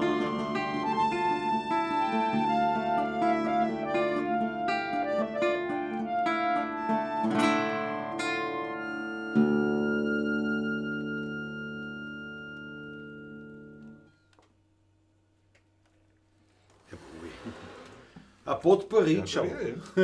Ein kleines Potpourri, ja. Also, mein Lieber, alle Achtung. Nichts da unten dazwischen. Alle Achtung, alle Achtung. So Schluckerl nehme ich mal noch. Ja, da kannst du überhaupt, du wagelt da, dann ist ja gar nicht mehr da. Oh, ja, ist ja noch da, ist ja noch da. Oh, mein Lieber. Viel weiß ich nicht. Ja, danke schön. Ich hab noch nichts, ich hab noch sehr zurückgehalten heute bis jetzt. Schön, dass es euch gibt, so Gabriela-Zimmer. Danke dir vielmals. Danke dir. Das gefällt mich. Das freut mich, dass Dankeschön, du das so siehst. danke. Jawohl. Der Mann mit schwarzem Bart, gell? Ja, den kennen wir noch nicht. Auch vielleicht. Wie Auch vielleicht, weil das sind ja Listen. Jetzt, haben wir wieder, jetzt kommen wir ja wieder zu solchen hoffen wir, Dingen. Ich hoffe, dass wir das wirklich durchdrucken. Auch noch, ne? Ja. Und nicht, dass wir da Ankündigungen machen und dann schauen wir blöd aus der Weg. Nein, das geht nicht. Zum Wohle, meine Lieben. Sehr wohl. Eine Packung Taschentücher Kommen wir geht jetzt heute da drauf. Bravo Renate. So geht's, Ja, zum Wohle. Emotion, jawohl. Da muss man schon schnell, da wird das schon warm. Ja, aber das geht aus der Flasche. Aus der Flasche geht's noch, ja. Ja. Danke, Okay. Burschen, so sind Farbe, jawohl. Bitte gerne. Hühnerhut. Die hätte ich, jawohl. Ja, erst, ich habe das erste Mal, ich muss kurz die Hälfte. Hast du das, ich habe das erste Mal einen Kampf gekriegt in die Finger. Jetzt beim Spielen? Jetzt hat er wieder dann komplett Das war nichts. Ich hab mich so in meine Emotionen eingelassen. Ich hab nur gedacht, es irgendwas ist, aber ich habe nicht gewusst, was. Also kurz, war ich mir gedacht, oh, jetzt muss ich aufhören. Okay. Aber war dann gleich wieder weg, dann habe ich weitergespielt. Okay. Aber ich war wirklich kurz und habe einen richtig schön, so einen richtigen. Das hab ich gehört. Ja. Weil da was ist denn jetzt? Ja. so gestickt bin, aber Alles wieder gut, alles wieder gut. Du strickt er jetzt mit den Saaten oder was? Nicht? Weißt du, momentan, weiß man nicht, ja. Ja, Gott sei Dank, heißt. Man hat mit der Uhr nichts zu tun, aber ich Nein, dachte, das mache ich halt nicht. Mit der Uhrwaschel kannst du nichts, wollte ich jetzt gerade sagen, nicht? Wenn mir gerade eingefallen. Was soll man sagen? Was soll man sagen? Ich nehme einen Schluck Wasser nehmen. Wir werden dann wieder, wir müssen weißt du, wirklich mehr treffen, auch zum Deppert sein, wie du weißt, weil da kommen uns die meisten Ideen immer. Ja, ich Das meine, ist wobei natürlich ja so. du Natürlich. ohnehin ausreichend deppert Ich mein- bist. Das ist ja nicht. Das geht mir alles an bei unseren Treffen, weißt du? Das ist Ja, das haben wir eh. Also blöd reden schaffen wir eh. Bei noch. Reden schaffen wir Aber- aber das Musikalische schaffen wir nicht sonst. Zum Wohle. Mit Wasser kann ich nicht tun. Nein, und das wird eine schöne Zeit jetzt dann werden. Also ich freue mich drauf. Ich freue mich aber auf die Pavlatschen, die wir machen werden. Das ist ja, so, das ist ja nicht so, dass mir die Pavlatschen keine Freude bereitet. Ja, konträr natürlich. Nein, aber es ist Aber einmal natürlich. im Monat konzentriert das Ganze und wir können uns wieder auslassen mit anderen Dingen. Also ich glaube auch, Es dass, ist dass einfach- wir uns wieder mehr, dass sind- wir uns selber auch wieder mehr freuen. Ich Einmal glaube, im Monat es aber- erdet uns einfach auch wieder, Ja. glaube ich, auch das Ganze ein bisschen. Ich glaube schon, anders. also es ist ein bisschen anders, weißt Die du? Pavlatschen war für uns nicht jetzt so ein notwendiges Übel, aber ganz Nein, nein. ehrlich, es war auf dem Weg dorthin. Es war am Weg dorthin. Und bevor sie das, ich habe immer gesagt, bevor sie das ablutscht, nämlich, habe ich gesagt, weißt du, vielleicht sogar irgendwann einmal. Wenn man das zu oft jetzt macht. Einmal im Monat, da lutscht sie sicher nichts an, ganz im Gegenteil. Glaube ich auch nicht. Und wie Weißt du, gesagt, es ist nicht. Es Es ist ist ja nicht gesagt, dass das so bleibt. Jetzt machen wir es einmal Jetzt so. machen wir es einmal. Wir haben eigentlich gesagt, wir müssen flexibel sein. Jetzt machen wir es so. Ich weiß, es ist gegen alle Regeln der Ja, Marketing, ja, und ja. Public Relation und den ganzen Scheißdreck. Ja. Der Punkt ist halt der, wer mit uns mit will, ist dabei und wer nicht will, ist nicht dabei. Und Genau. das betrifft Leute genauso, die erinnert sich, es gibt auch einige, die mit dabei waren, jeden Montag und dann irgendwann nicht aufgehört haben. Wahrscheinlich, weil sie einer halt, weil sie sich gedacht haben, immer das Gleiche, oder es geht, ist halt auch, oder weil sich halt einfach das Leben geändert hat für die Für jeweilige. jeden Leute auch wieder geändert hat. Ne? Und Das da habe ich mir kommt gedacht, das ist ja nicht wurscht, ob du dann sagst, ich mache es jeden Montag oder jeden ersten, oder dann Stimmt. mache ich es wieder alle 2 Oder alle 2 Wochen oder was? Ja, Ich ja. meine, Oder einmal im Monat. das Ja, ist ja. ja, weißt du, so nicht. Es ist einfach. Und es kommt ein anderer Content dazwischen. Wir machen das, wir halten das uns sehr frei. Aber lass uns ein bisschen Zeit jetzt, weil, Ja. weil es ist wirklich privat einiges los, was einfach meine Aufmerksamkeit erfordert. Und Ist so. Zu Recht und das möchte ich auch so. Und es ist nicht zeitlich das Problem, es ist wirklich einfach. Das ist von energetisch den- und einfach von den energiemäßig Gedanken einfach und schwierig, weißt du? Und bevor ich da jetzt Business as usual noch Nein. irgendwie noch die. Servus. Servus! Das muss man nicht Genau, machen. so ist es. Und dann rennt das alles schon gut und ich freue mich auf einige Dinge. Und wenn Ich freue mich auf viel so. Ich meine, es ist jetzt unabhängig davon zum Beispiel, es gibt noch kein einziges Bagger-Video von mir. Zum Beispiel. Nein, jetzt. furchtbar. Kein einziges. Nix. Warum? Weil gut, bin ich operiert dazwischen. Okay, war klar. Ja, Das geht- Gut, das kommt ja alles dazu. Das Aber- ist einfach so. Aber wir kommen ja dann zusammen und es wird Bagger-Videos geben. Es wird ja auch, also es gibt ja auch einiges an Besprechungen, die wir noch wichtiger haben. Wichtiger haben. Es gibt ja Themen Whisky, Cognac zum Beispiel, Armagnac, also nicht Ammoniak, sondern Armagnac. Es kommt dann so noch Asbach dazu. Der Asbach kommt dazu, dank dazu. unserer Urlauber in Die Wiesbaden. Sachen können wir ja alle nicht ausrauchen lassen. Nein, Nein, das muss ja weg. und das ist ganz wichtige Besprechungen. Natürlich, na selbstverständlich. Nichtsdestotrotz, meine Lieben, wenn es euch taugt, was wir da aufführen, dann bitte, seid so lieb, haut ein Schmattes in den Hut rein. Für die Muse vielleicht ein kleines Startergeld für eine neue Epoche. Aber es wird leider, ich werde sagen, es wird sicher leider. Gebt uns ein bisschen auf eine Schnaufpause, aber es wird sicher heuer noch. Also es wird sicher noch vor Weihnachten. Ja. Also, Es wie gesagt, jetzt muss ich das alles ein bisschen Jetzt ordnen, ein dauert- bisschen machen. Genau. Jetzt sind wir schon dabei. Nächste Woche wahrscheinlich 3. März, 3. November, Montag, 3. November, ist einmal ein ganz Tag klar. nach meinem Geburtstag. So schaut's aus. Da werden wir natürlich schon wieder starten. Da werden wir, das kann ich jetzt schon sagen, kein nächstes Lied präsentieren können. Weiß man nicht, aber Was wahrscheinlich weiß man nicht, aber wahrscheinlich nicht jetzt die Wochen. Ja. Wahrscheinlich. Vielleicht auf Zuruf. Vielleicht auf Zuruf, ja. Auf Überraschung, dann schaut's aber. Wenn wir von meinem nächsten Lied spielen. Aber man, das ist ja schon bald. Das Das ist in 3 Wochen, nicht? 3 Wochen. 3 Wochen sein. Naja, 3 Wochen kann mit der Füße ja auch, nicht? Aber in diesen 3 Wochen ohne Podcast und ohne haben wir- bin ich jetzt total freigespielt. Also ich fühle Ja, mich da absolut, entspannt. ist alles gut. Und ich bin heute mal wieder am Klavier gesessen, mein Patrick sieht jetzt noch auf. Ich hab schon gesehen, ja. Ich bin heute mal wieder am Klavier gesessen, nicht lang, 20 Minuten, eine halbe Stunde, und hab wirklich geübt am Klavier. Ja. Nicht nur deppert gespielt, sondern einfach wirklich da. Das sind diese Sachen, die für manche ist das nicht so wichtig oder können es nicht nachvollziehen. Ja. Du denkst, ich habe einen 9-to-5-Job und hin und her ist klar. Ich meine, 9-to-5 haben wir schon lange nicht mehr gearbeitet. Schon sehr lange nicht. Aber immer mehr, das könnte sicher sein. Und es ist so, wenn du ein kreativer Geist bist, dann musst du einen Weg finden, immer deine Balance zwischen diesem Business und Leben, Alltag, gehört ja genauso dazu. Da meine ich jetzt nicht, wenn man Schassel im Spital liegt oder was, sondern damit meine ich einfach Alltag. Einkaufen, kochen, Wäsche waschen, keine Ahnung. Bagger fahren. Holz hocken. Ich muss Holz machen. Ich meine jetzt ich hoffe, dass der Bauch, dass das wirklich bald in Ordnung ist, dass ich endlich Holz machen kann.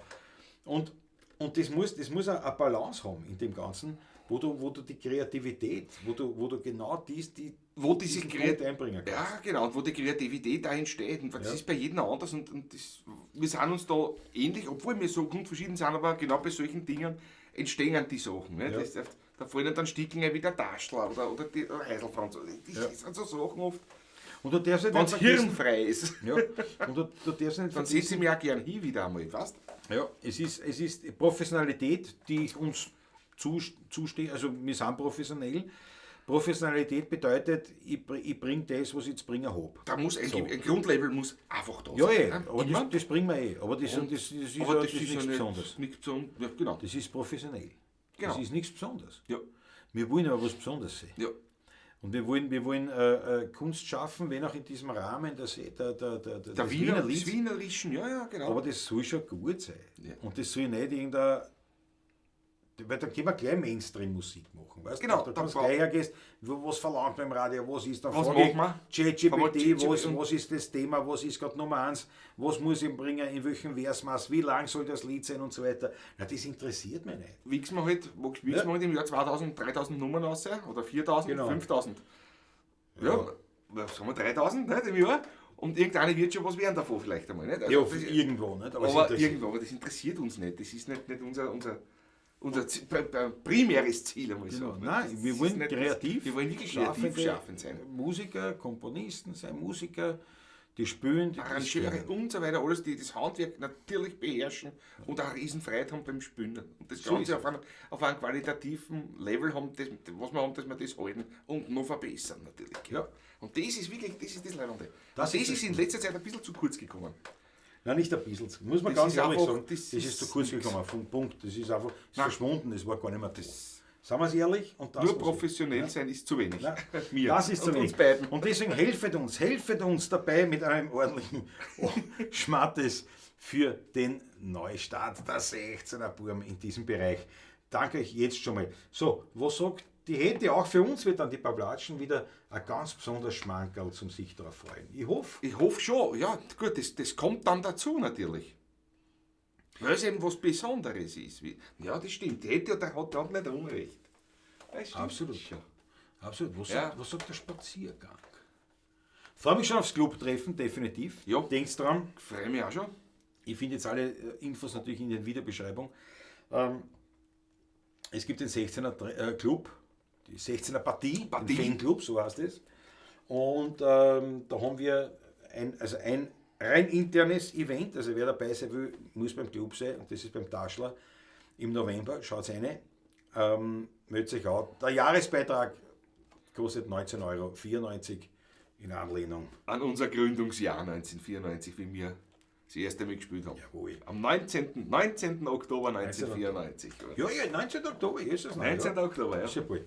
Und 31 Jahre her. genau, ja. Also da haben wir ein reines Club-internes Treffen. Wir sind mit den Instrumenten dabei beim Taschler. Der Taschler spielt extra für uns Extra auf, ja. Wir haben dort quasi ein Meet and Greet der Extraklasse und wir dann natürlich ein bisschen musizieren und wir machen jetzt miteinander. Um das geht's. Das ist Es das gibt Sinn. eine Fanfahrt im Mai. Im Mai, am 31. Ich glaube 31. Mai, glaube ich. 31. Mai, ja. Infos kommen eher noch natürlich aus. Es ist jetzt alles ein bisschen gestockt, aber ein bisschen Zeit ist ja noch.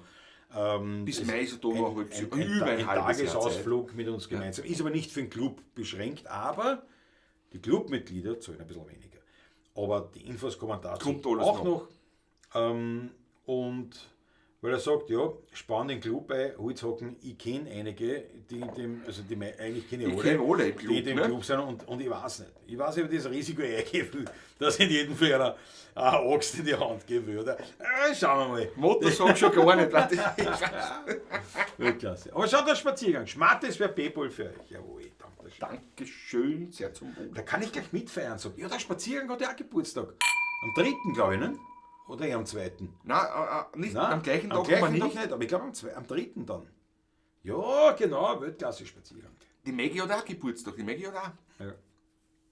Ja. Ein Kreativer denkt überhaupt nicht an die Kohle, die kommt von selbst. Judy Austria, ja, du hast vollkommen recht. Im Prinzip stimmt das. Sie kommt von selber. Nicht? Wenn man was tut, so botschert, wie wir sind, kommt sie nicht wegen uns, sondern sie kommt trotzdem. Sagen wir es so. Aber... Und so ganz botschert sind wir. Nein, Gott sei Dank nicht. Aber es ist halt tatsächlich es ist unsere Musik oder das, was wir machen, am 1.11. hat er Geburtstag. Ja, Ein Tag vor mir. Genau, einen vor mir. Genau. Es ist tatsächlich so, dass wenn ich sage, ich will jetzt, wenn wir arbeiten, Marketing machen von mir, ja, Marketing und diese Dinge, die sind natürlich professionell ausgerichtet nach dem, wie es gehört, im Idealfall. Wenn ich kreativ bin, dann natürlich mache ich jetzt auch keine Chipsbackerl Schäber Musik-Ding irgendwo Stockhausen. Wobei könnte bei mir durchaus passieren. Nein, bei mir nicht. Und du kannst allein spielen, den Scheißdreck. Wer was hängt. Nein, aber es ist, was ich definitiv nicht mache, ist ich mich kaliert schreiben nach einem Muster, wie es denn sein soll. Wenn ich ein Lied schreibe und ich gehe es dann nochmal durch und schaue, was war jetzt gut, wenn ich es mache und ich kann damit gut leben, ja, dann passe ich es auch an. Also das, alles andere ist ja Heuchelei. Aber da gibt es Grenzen, sage ich, das will ich so haben und aus. Und siehe da, die großen Hits dieser Welt sind alle so gewesen. Sind alle entsprechen in keinster Weise irgendeiner Vorgabe. Die sind viel zu lang, viel zu kurz, viel zu laut, viel zu leise, was weiß ich, was alles, ja. Was sagt der Ulrich? Ulrich, was sagt er? Einerseits finde ich es schade, dass ich echt nur noch im monatlichen Rhythmus schauen kann. Andererseits ist dann der monatliche Termin was Besonderes. Ich kann dann wieder freier hakeln. Ja, bravo. Leibend, was ist nach dem riechst. Weltklasse. Jawohl. Die Kohle muss der Manager aufstellen. Ihr macht nur Musik, ja. Die Manager sind wir. Also es hat sich auch bewährt, muss man ehrlich sagen, dass wir die Manager auch sind. Wir sind Manager, Booking-Agentur, PR-Agentur, Marketing-Agentur, wo sind wir? Kameramann, Studio, Tontechniker, Cutter, Regieassistenz, Regie in einem. Na gut, ja, die Videoproduktionsfirma. Also, wir machen alles selber. Das ist einfach, und nicht weil wir so cool sind oder weil wir das so gerne machen, aber das ist finanziell nicht drin. Ja. Und es gibt auch solche Leute gar nicht. Es gibt keinen Manager in Österreich, der sinnvollerweise was arbeiten tut, wo wir es davon haben. Ja. Weil zum Beispiel, ich brauche keinen Manager, der überall mitkassiert, wenn wir ein Geschäft haben. Wir haben ja viel Geschäft. Wir brauchen einen Manager, der sagt, pass auf, ich verlange nichts, sondern erst, wenn ein Geschäft über mich zustande kommt, dann nehme ich meinen Anteil. Dann soll der Anteil in Ordnung sein. Genau. Und auf das steigt aber keiner ein. Keiner mehr ein, nicht mehr in der Die wollen alle nur so bezahlt werden. Genau. Ja, genauso wie Social Media Agenturen. Die wollen so bezahlt werden. Sage ich erst, pass auf. Wie war es, wenn ich sage, wenn wir so und so viel zu definierende Erfolge haben im Social Media Bereich, dann kriegst du deinen Anteil. Deinen entsprechend. Also da sage ich dann ist was wert. Nicht? Aber sonst nicht. Das kostet im Monat einen Tausender und der macht irgendein paar Postings. Das kann ich selber. Das können wir selber auch nicht, ja. Das ist billiger. Also, ihr wisst, was ich meine. Nicht? Das ist eine Booking-Agentur. Was ist eine Booking-Agentur? Immer wieder Booking-Agentur. Stell auf was, dann kriegst du einen Anteil. Rufen uns ja immer wieder oder treten mit uns in Kontakt natürlich oder mit mir, in dem Fall natürlich, wo ich das mache. Und okay, ja, das passt, ja, super, passt. Aber so ein Exklusiv oder was, dass man eben ausstellt und sagt, du kümmerst dich um das Booking. Nein, das bringt nichts, es bringt wirklich nichts. Und Management geht halt gar nicht. Das muss man sagen für das, weil wir natürlich auch viel zu Wir sind in einer Nische noch dazu und die meisten der Managements- oder Booking-Agenturen wissen ja mit dem gar nichts anzufangen. Muss man auch wieder ganz ehrlich sagen. Nein, eben, und der findet das so eine Nische ist, der findet gar nicht, was das ist. Ne? Ja. Aber grundsätzlich Grundsätzlich, also wenn man es von der Musik, dann hat natürlich die Judy recht, im Idealfall hast du jemanden, der sich um alles kümmert und du machst die Musik. Das wäre der Ideal. Das war wirklich das war ideal, ja. Aber das spielt bei uns nicht. Nicht noch nicht. Noch nicht. Wer weiß. Aber wer weiß, Vielleicht was sind wir die- die ersten heurigen Die Musiker, ersten die es geben Wiener wird. Lied, Ja. Interpreten, die Ja, voll alles Umfang Melden Sie sich und beim alles. Management. Melden Sie beim Management. Gut, ich meine, man weiß Kamel, glaube ich, auch Management gehabt oder was zum Beispiel. Ja, aber das ist ja eh. Das ist eine Frau. Die eine oder andere Frau, ja. Ja, das ist. Ja, das ist halt. Aber das war natürlich schon was. Entschuldigung, was dann sagt, ja, ich hätte euch gerne, ich habe Geburtstag in den 80er, möchte ich engagieren, ja, bitte, wende dich an uns. Ans Management, Das ist super. Das war schon leibend. Das wäre aber öfters sagen. Also wenn es bei Management, Party kommt gleich. Ich komme gleich. Aber wie gesagt, grundsätzlich hat die Judy vollkommen recht. Der zieht sich nur geschwind um. Jawohl. Schau, genau, bei der Mega ist der 5. November. Jawohl. 5. Gleiche Das Tag ist wie meine Großmutter hatte. Jawohl. Ja, 5. November, genau. Ja, genau, die Mega. Der 2024 Geburtstag mit Spaziergang mit der Marie-Louise beim Taschler vergessen wir natürlich gar nicht. Ja. Und da muss ich sagen, Das die vergesse Mega ich auch ganz schön hast gedankt gehabt, muss ich sagen. Die Maggie Miller ist ja Ja. immer sehr großartig. Da Also, hast du einen schönen Flieger gehabt, das hat mir sehr gefallen. Aber nicht immer, also Ladylike. aber immer. was heißt die Maggie immer? Aber, ja. Warte mal, der Aaron Acker sagt, Videoproduktion macht sie aber nur zu 3/4, würde ich sagen. Ja, das stimmt mittlerweile. Das. Aber überleg, Ja. bevor der Acker ist er so hilfreich, wirklich hilfreich unter die Arme gegriffen Was hat, heißt, ja? habe ich auch alles selber gemacht. Und da war die Chantal natürlich da, die dann die Shorts und so gemacht hat. Aber ja, die hat natürlich ihre Lehre und ist da fleißig und brav Genau. im Weitertun und in ihrer persönlichen natürlich Entwicklung, die super ist bei ihr. Und das ist natürlich weitaus wichtiger, als dass das nicht für uns da ein paar Videos schneidest. Ne? Aber eben, wenn wir weniger beim Latschen haben, kann er ja wieder mehr in die Richtung. Da kann man wieder mehr machen, dann was kann man notwendig natürlich ist. was ausschneiden und wieder was verwenden davon natürlich weiter. Ja, genau. Aber natürlich, Aber es kommen ja andere so. natürlich A wie Acker ganz oben. Ja, was Im heißt Telefon bitte? ganz oben. Ackerl. Ackerli braucht die. Weltklasse, ja. So. 6 Viertel sind mehr als ein Liter. War sehr lustig. Bravo Spaziergang. So. Ich gehe die Patrick seit 2003. Ja, na klar. Wer? Warte mal. Die Maggie. Ja. Ja, genau. Mit Oscar engagiere ich Ja, nicht ja. mehr. Ja, aber Judy, hast du wirklich, also wenn du uns engagieren willst, du brauchst kein Management suchen. Du rufst einfach im Patrick an. Ruf mich an. Wird auch ständig angeschrieben, Werbung zu machen und mich beraten zu lassen. Scheiß drauf, ich mache das selber, ist meine Marie. Der Ulrich, jawohl. Ja, bei uns, wir werden gar nicht so viel angefragt, weil natürlich, die österreichische Musikbranche ist ja überschaubar. Das ist wirklich überschaubar, muss man sagen. Und wenn man dann von der Wiener Musik noch redet, ist Ja, es noch viel überschaubarer. Also das meiste spielt sich auch in ganz anderen Musikgattungen. Also im Wiener Lied gibt es das alles gar nicht. Ja. Noch nicht. So, Patrick, was ist in der Flasche noch drin? Nichts mehr. Dann würde ich sagen, Flascherl, letzter Schluck, es finito. ist 10 Uhr. Sgt. Pepper aus Ja. dem Weinviertel, Dankeschön. Dankeschön. Es ist 10, letzter Schluck auf euch. Wir verabschieden uns mit einem Lidl, sagen Dankeschön Danke für eure euch. bisherige Treue, hoffen sehr und bitten euch darum, dass weiterhin uns treu bleibt. Dass Bleibt dabei uns seid. gewogen. Und wenn Sie den und Vorschläge her damit, Immer. schickt es uns auf allen Kanälen möglich. Wir werden schon was tun. Jetzt damit. Die nächsten Wochen bitte ein bisschen Nachsicht haben. Aber am 3. Am 3. November sehen wir uns alle, jawohl. geht es wieder weiter. In diesem Sinne auf euch. Dankeschön. Dankeschön. Für Ich habe eure das Schluck bisherige schon zwei- ausgehört. Was haben wir gesagt? Was für Nummer? Was haben wir? 200? 291 und 292. haben wir dann am 3. November. Jawohl. Sind wir dann. Also, Da sehen wir uns wieder. Ich hoffe das doch. ist mächtig. Das ist bald. Na schau, dann geht es wenigstens die 300er nicht mehr in dem Jahr aus. Nein, die 300 ist dann erst Das nächstes machen wir Jahr. dann nächstes Jahr. Entspannt. Müssen wir uns dann was überlegen. Da machen wir was Ich Besonderes. glaube, es überlegen sich schon ein paar Leute, was ich schon so gehört habe von den Pavlacisti. Ein paar Leute auch nicht da schon so. Karl M. und so viel. Ich weiß es nicht, was da alles Ja, schauen wir, was kommt. im Busch ist. Schaut der Iron Acker, wenn ihr neue Sachen macht, denkt an mich. Sind auch neue Herausforderungen, die mir Spaß machen. Ackerl, wir denken permanent an Ganz dich. sicher. Wir denken, das ist der Grund, warum wir uns nicht so oft melden, ist, weil wir uns denken, der Arme hat ja auch Der Arme anderes hat ja was tun. anderes anzutun. Ja. Mir ist das manchmal schon unangenehm. Weißt du, aber so jetzt Ja. sagen, machen wir das, sag ich, das darf.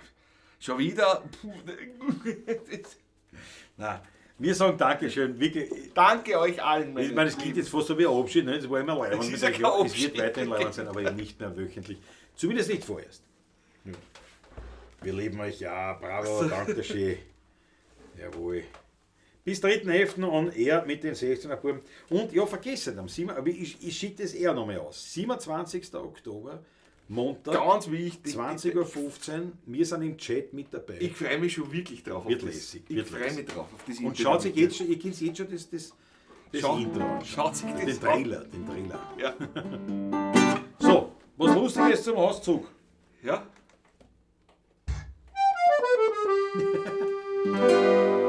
Ich bring mich um, ich hab genug. Die ganze Steuerzollerei ist ein Betrug. Ich bring mich um, ich mach ein. Doch vorher schreibe ich noch ganz schön in mein Testament.